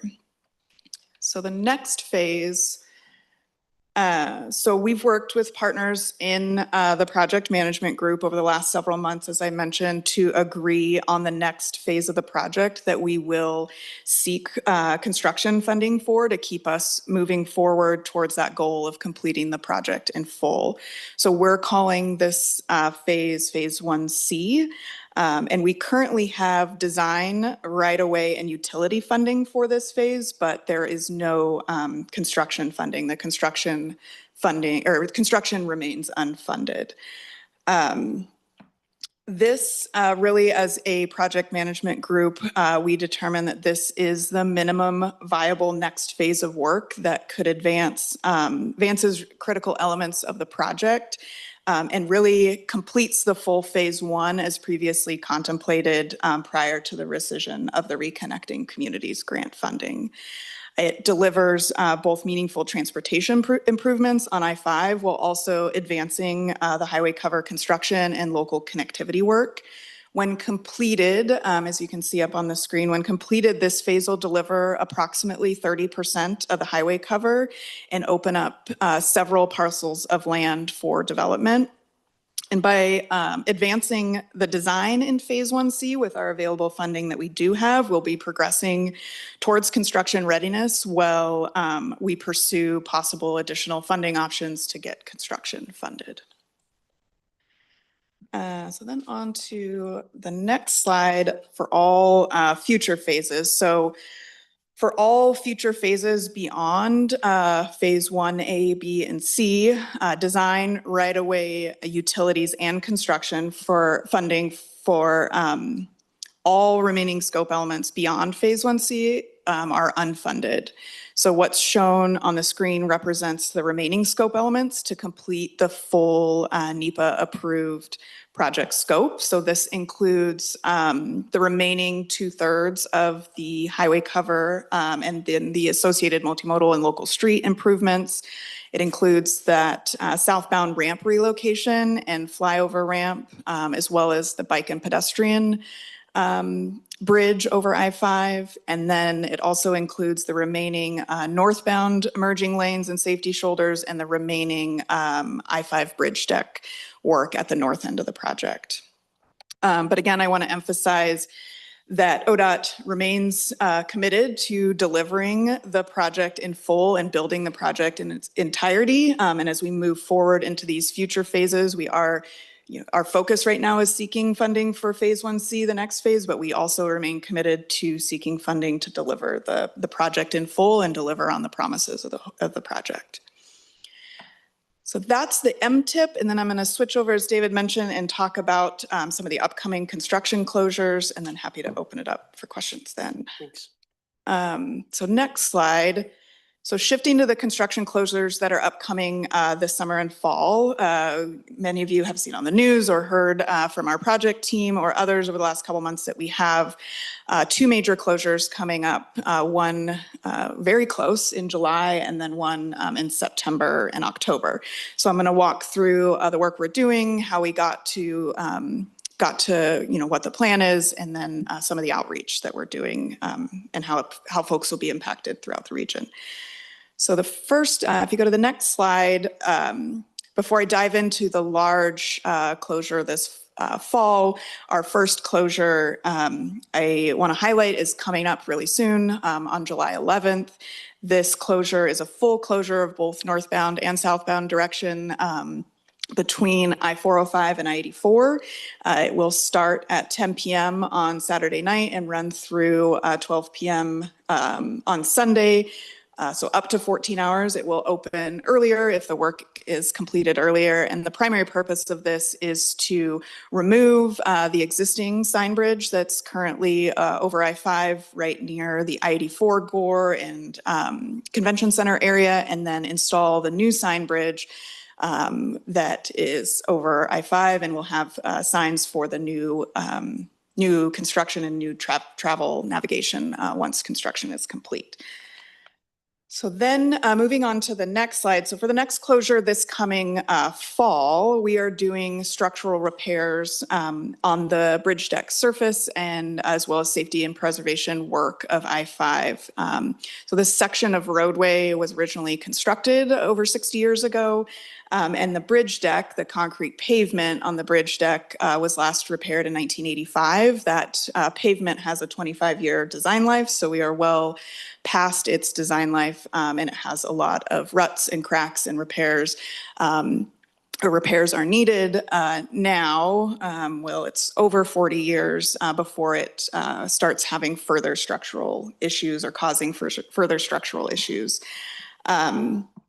So once complete, this concrete pavement will have a design life that is 25 years or more. So it will be a long time before we have to come back to this area again.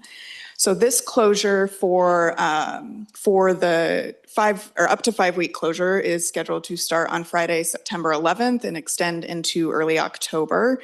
But we will open the highway again sooner if the work is completed sooner. So looking at what the impacts to the traffic will be, on the right, we have a map of the closure. So starting at the top, the official signed detour will be to go over I-405 and around the city and then connect back into I-5 at the south end of the city.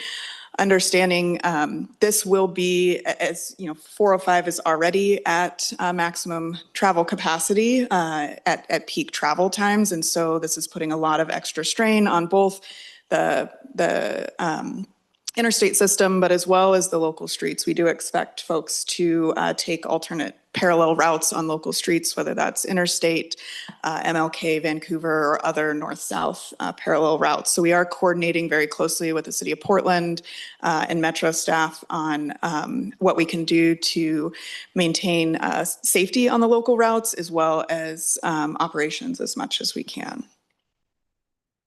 I do want to emphasize on this graphic that I-5 northbound will remain open during this closure. The closure will be fully closed between Moda Center and the I-84 interchange. You can get onto I-84 west or eastbound and I-84 westbound are both remain open. We will have local access, one lane for local access down into the Moda Center exit that will allow access for events as well as folks that are local to this area. So the next slide just summarizes, we did look at 3 different options when evaluating how to do this work. We looked at single lane closures, weekend directional closures, and then this full continuous directional closure that we landed on. So single lane closures were deemed infeasible due to the width of the highway in this area. It is very narrow lanes and shoulders. So there are safety risks associated with having enough room for the construction crews to complete their work, have a safety barrier, and then have enough room for the traveling public to transit through this area.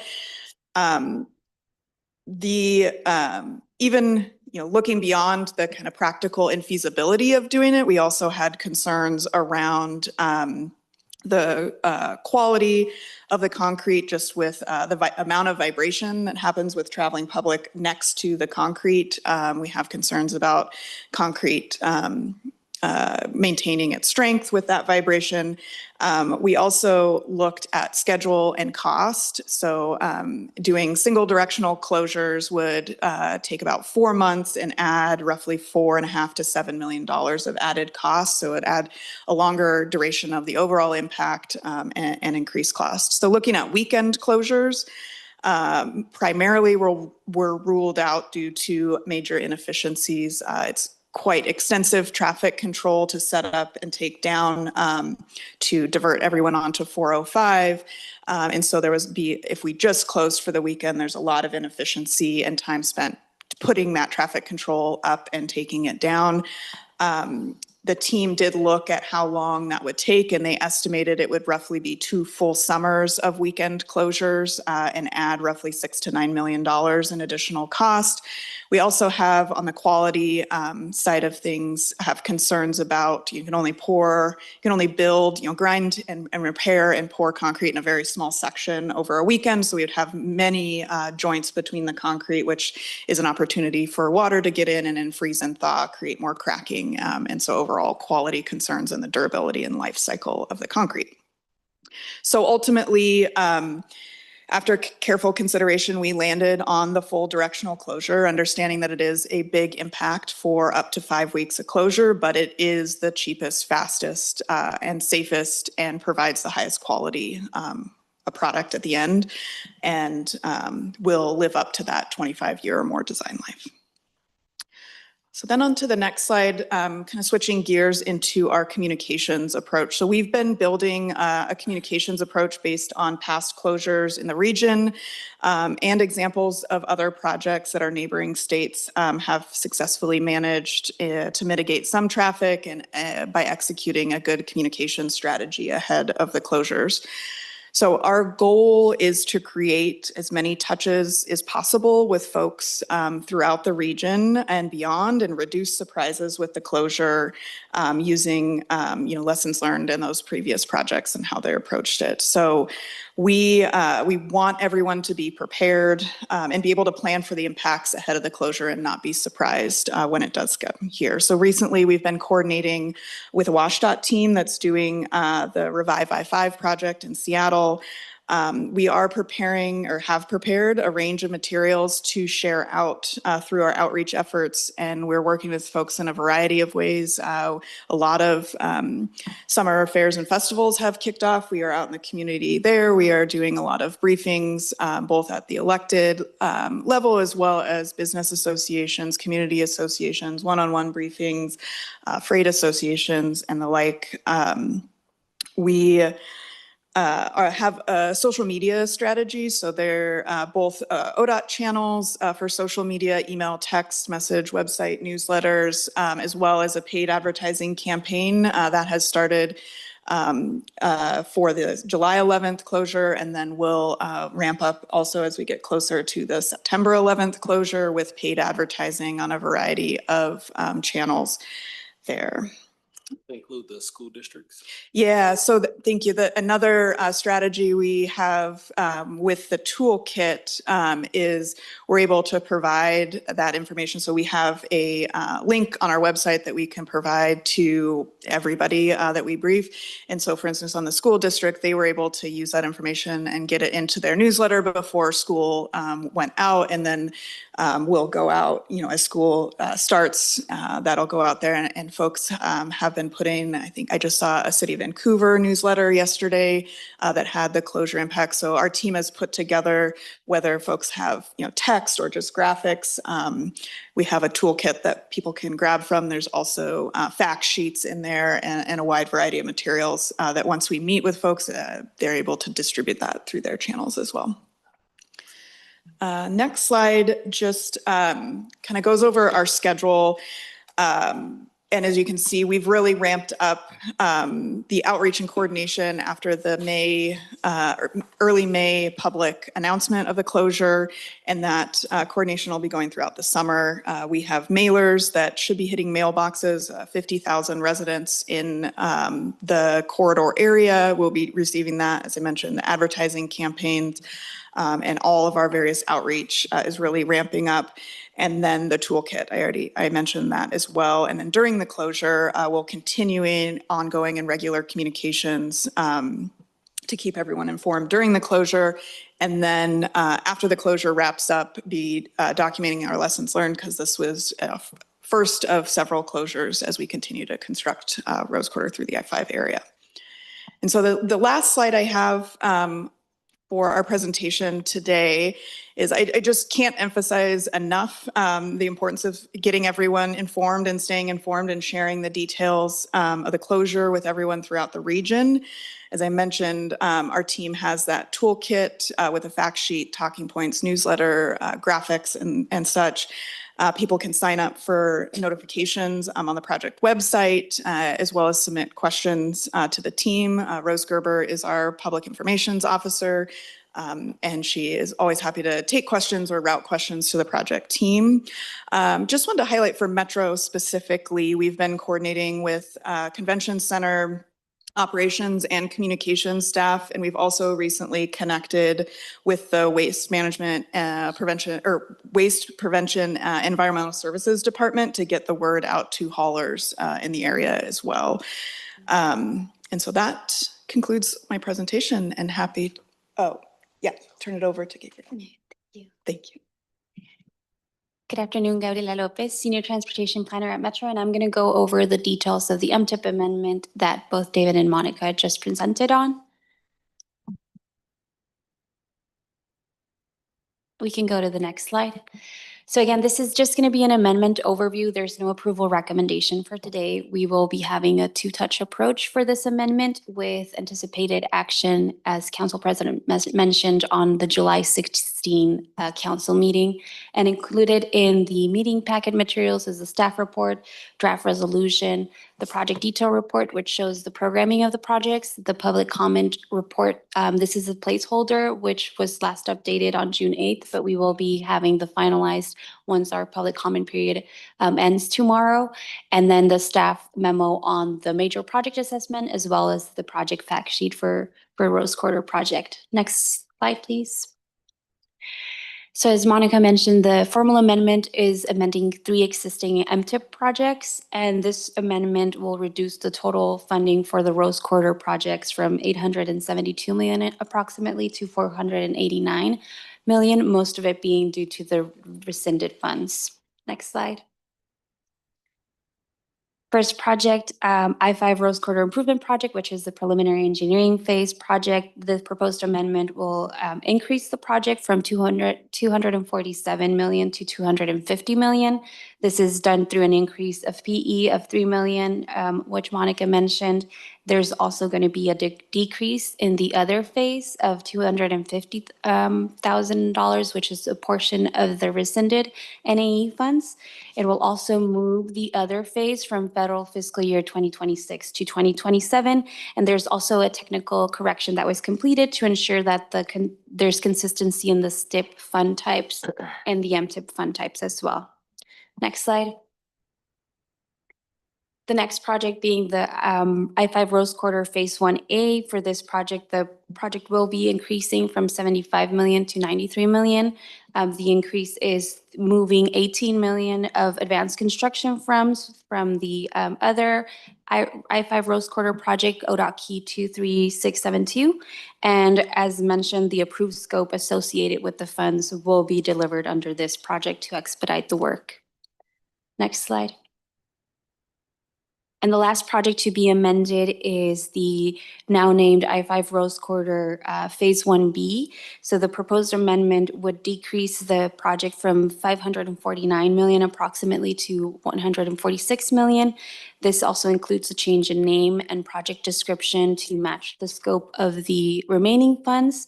The decrease includes the 21 million that will be distributed among the other two previously discussed projects, as well as the 382.2 million of USDOT rescinded funds. This will also be adding $300,000 of advanced construction funds, and the construction phase will be moving from federal fiscal year 2026 to 2027. Next slide. Major project assessments are completed for MTIP amendments when there's either a project that has capacity enhancing, regionally significant, or an amendment that exceeds $100 million. We did conduct a major project assessment for this amendment, and this documents how the amendment will perform in accordance with local and state transportation policies, as well as how it addresses the 5 goal areas of the 2023 Regional Transportation Plan. Since the full build of the project is not being proposed to be changed for this amendment, the results of the analysis remains the same as those in the approved March 2025 formal amendment. Next slide. And a quick amendment processing and timeline. We did start the 30-day public comment period on June 1st. There was an overview presented at TPAC at their June 5th meeting. For the June 18th JPAC meeting, due to time constraint, we were not able to proceed with the presentation, but they did receive the full information of the proposed amendment in their packet materials. The end of the 30-day public comment period is tomorrow at 5 p.m. We will then be finalizing our public comment summary report, and then we'll provide that for TPAC and JPAC when the action takes place at the July 10th and July 16th meeting. And then Metro Council would be considering for action as well at the July 16th meeting. Next slide. And then this is just a reminder that this is mostly just for an overview. It will be a two-touch approach with action anticipated on the July 16th meeting. Excellent. Thank you so much. Council, any questions, conversation, or discussion? Makes a lot of sense. Oh, Councilor Lewis, sorry. I didn't see your hand. Sure, thank you. I just want to really appreciate the work that's being done. You know, when the federal government walks away from a promise, doing what we can to keep a project on life support, particularly with the commitment we've made to this CMGC contractor, that's a big deal for us. That said, it is not satisfactory to me that we're just kind of limping along, but I got no other tool for you. I have 2 things. First, thank you for showing your work on the analysis around full closure. As somebody who lives just over a mile from a night-only closure situation, just rip the Band-Aid off, let's let it roll. You made the right choice. That said, the place where Metro is uniquely positioned is to be helpful and a leader in the data and analysis of the impacts. And I know you as the project have a partnership with PBOT, and particularly on the 405 diversion and the 405 choices that will be made, that's a big deal. But working with Vancouver and the cities of Clackamas County is just as important. So I'm going to be imploring our staff to step up because some of our smaller cities do not have the resources. You know, there's like a single engineer in some of these cities. We are going to need to resource them because it is a good natural experiment for what's going to happen when we do get the full funding and we do have bigger Rose Quarter investments to make, when we do get the funding, when we are replacing the interstate bridge. So we can't mess up this opportunity to get good baseline data over the next few months and to really be out there full effort on collection, not just with PBOT, but with other jurisdictions. So I just implore everybody to not think that this is just a 405 PBOT problem. This is a 205 full corridor problem.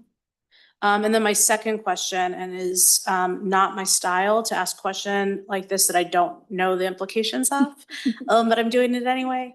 We and the Abernathy project borrowed with air quotes there, one of the pennies on the state gas tax increase that had originally been earmarked for Rose Quarter. Is that starting to get paid back, or is that part of your funding stack yet, or is that still deferred into the future? Thank you, Counselor. That was part of the so it's $250 million that went to Abernathy a couple years ago, and that came back to Rose Quarter as a part of the 2025 amendment. So it's part of the 1A, not the 1B? Or you're programming it now as part of this one? Yeah, it's part of this one. It would be, yeah. Okay, cool. That's awesome. Excellent news. Thank you. Thanks. Councilor Nolan, sorry for cutting you off. I just said that it is well presented and what you're proposing makes sense. Councilor Rosenthal? Yeah, just a couple technical questions. First of all, there will be the southbound portion that's going to be repaved this year on the 5-week closure that is going to overlap in part with the phases that are unfunded. Is that correct? Will that cause complications? And secondly, I noticed that there was some emergency rerouting of lanes on the southbound lanes just recently, and I'm just wondering if that has had any impact on the overall plans. I mean, I wasn't quite clear what the rerouting was for. It was for some pavement restructuring, and I'm just wondering if that has any impact on either the unfunded portion or on the closure. Yeah, so thank you, Counselor. I'll start with your second question. So that recently we did have accident that crashed into the Gore area, the barrels that are protect the Gore where the I-84 ramp comes off I-5. So that was the emergency closure. Last week, we closed the I-84 ramp to repair that Gore area as well as move some of the barrier in that area. That hasn't impacted the overall schedule or delivery. That was emergency work that was short term. Yeah, short-term work. And then as far as the work that's taking place this year, this is for the southbound direction. This is south of the future work. So it progresses the project as a whole. There's no throwaway work or rework that'll have to be done for future phases, if that answers your question. Will this phase eventually be 3 lanes? Yeah, so this portion, because it isn't currently 3 lanes. Correct. So what this portion, Phase 1A constructs is in the southbound direction. Currently, when you get on at Moda Center, you have to get off at I-84 or merge over. This extends that merging lane down to the Morrison Bridge exit. Okay, so it does add that one portion. Yeah, okay. It adds it between the I-84 exit and the Morrison exit. It adds that. Thank you.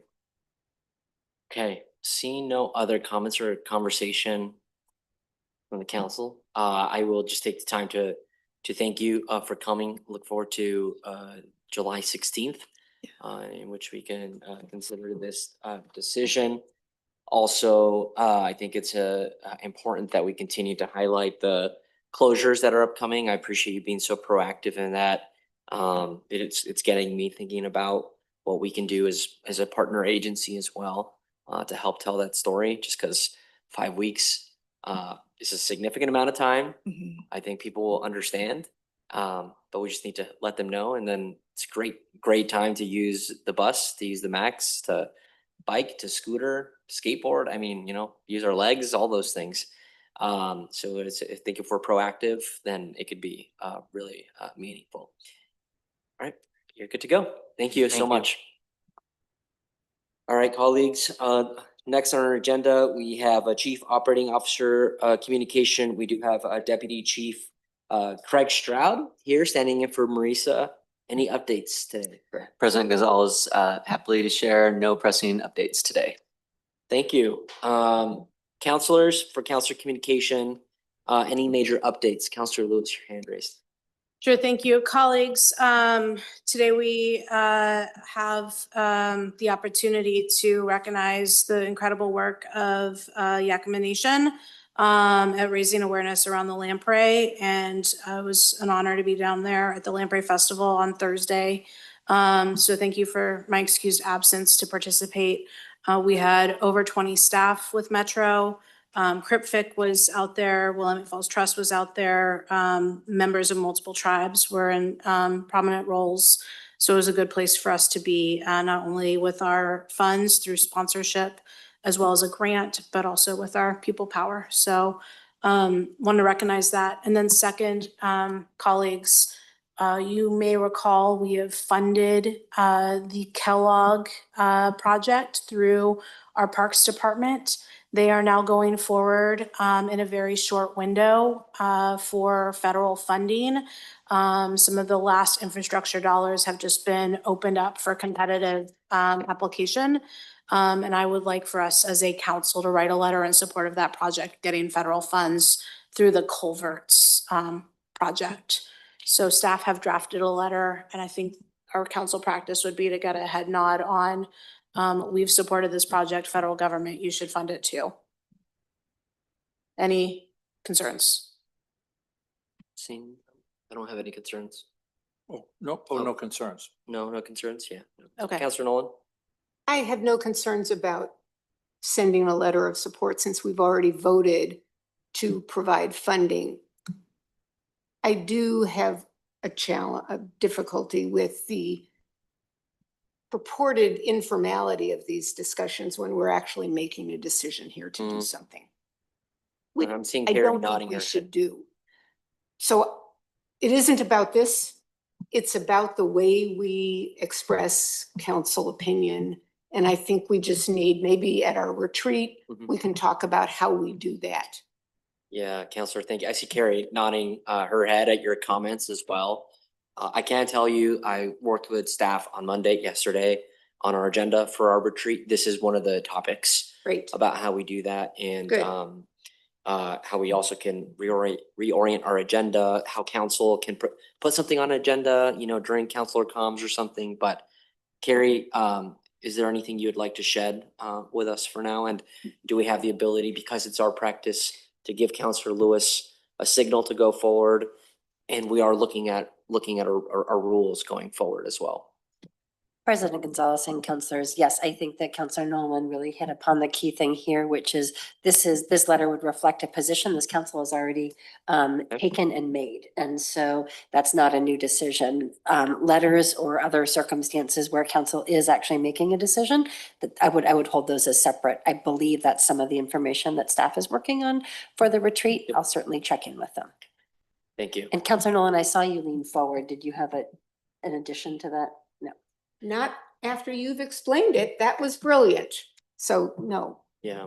And I think for me, it's the distinction between me writing a letter as Councilor District 2 and asking you, Council President, to sign it on behalf of the whole agency. That's why I'm bringing it here. Absolutely. Yep. So it's just so I confirm, this letter is on behalf of Metro, on behalf. Okay, excellent. Thank you. Yeah, I think this is, it sounds right. Thank you, Councilor, for bringing it, and look forward to us continuing to be stronger in how we bring things here. Councilor Rosenthal, anything to share? Well, I'll just comment on this. It seems entirely appropriate. We've already taken a position and we've allocated money and we support this. Just to continue to support the position we've already taken should not require any conflict. Thanks. Did you have any updates? Just the one update. I want to thank staff, particularly the office staff. And I could name a bunch of them for all the preparations and work they did to provide a float and decorations and preparations for the Beaverton Pride Parade and tabling. I think there was a lot of work and I appreciate the time they put into it. I think it was a rather festive and colorful event. It really was. Thanks. Since we're on this topic, I also feel very grateful for all the staff that showed up and the council that showed up. It was great tabling as well. I know some of us were there handing out life jackets and dry bags and bandanas. It was wonderful. I got a lot of positive comments, people feeling happy to see Metro so visible. So I'm happy that we sponsored at the level that we did and that we're showing up across the region as well. I think that's really, really wonderful and dynamic. And it was in your district, Councilor. So okay, Councilor Nolan, did you have your hand up as well? I think I'll defer. I wanted to give a brief update on our WACS meeting, but since we've lost a couple councilors, I'll hold it till our next meeting. Okay, thank you. Yep. All right, seeing no further conversation, I will adjourn our work session.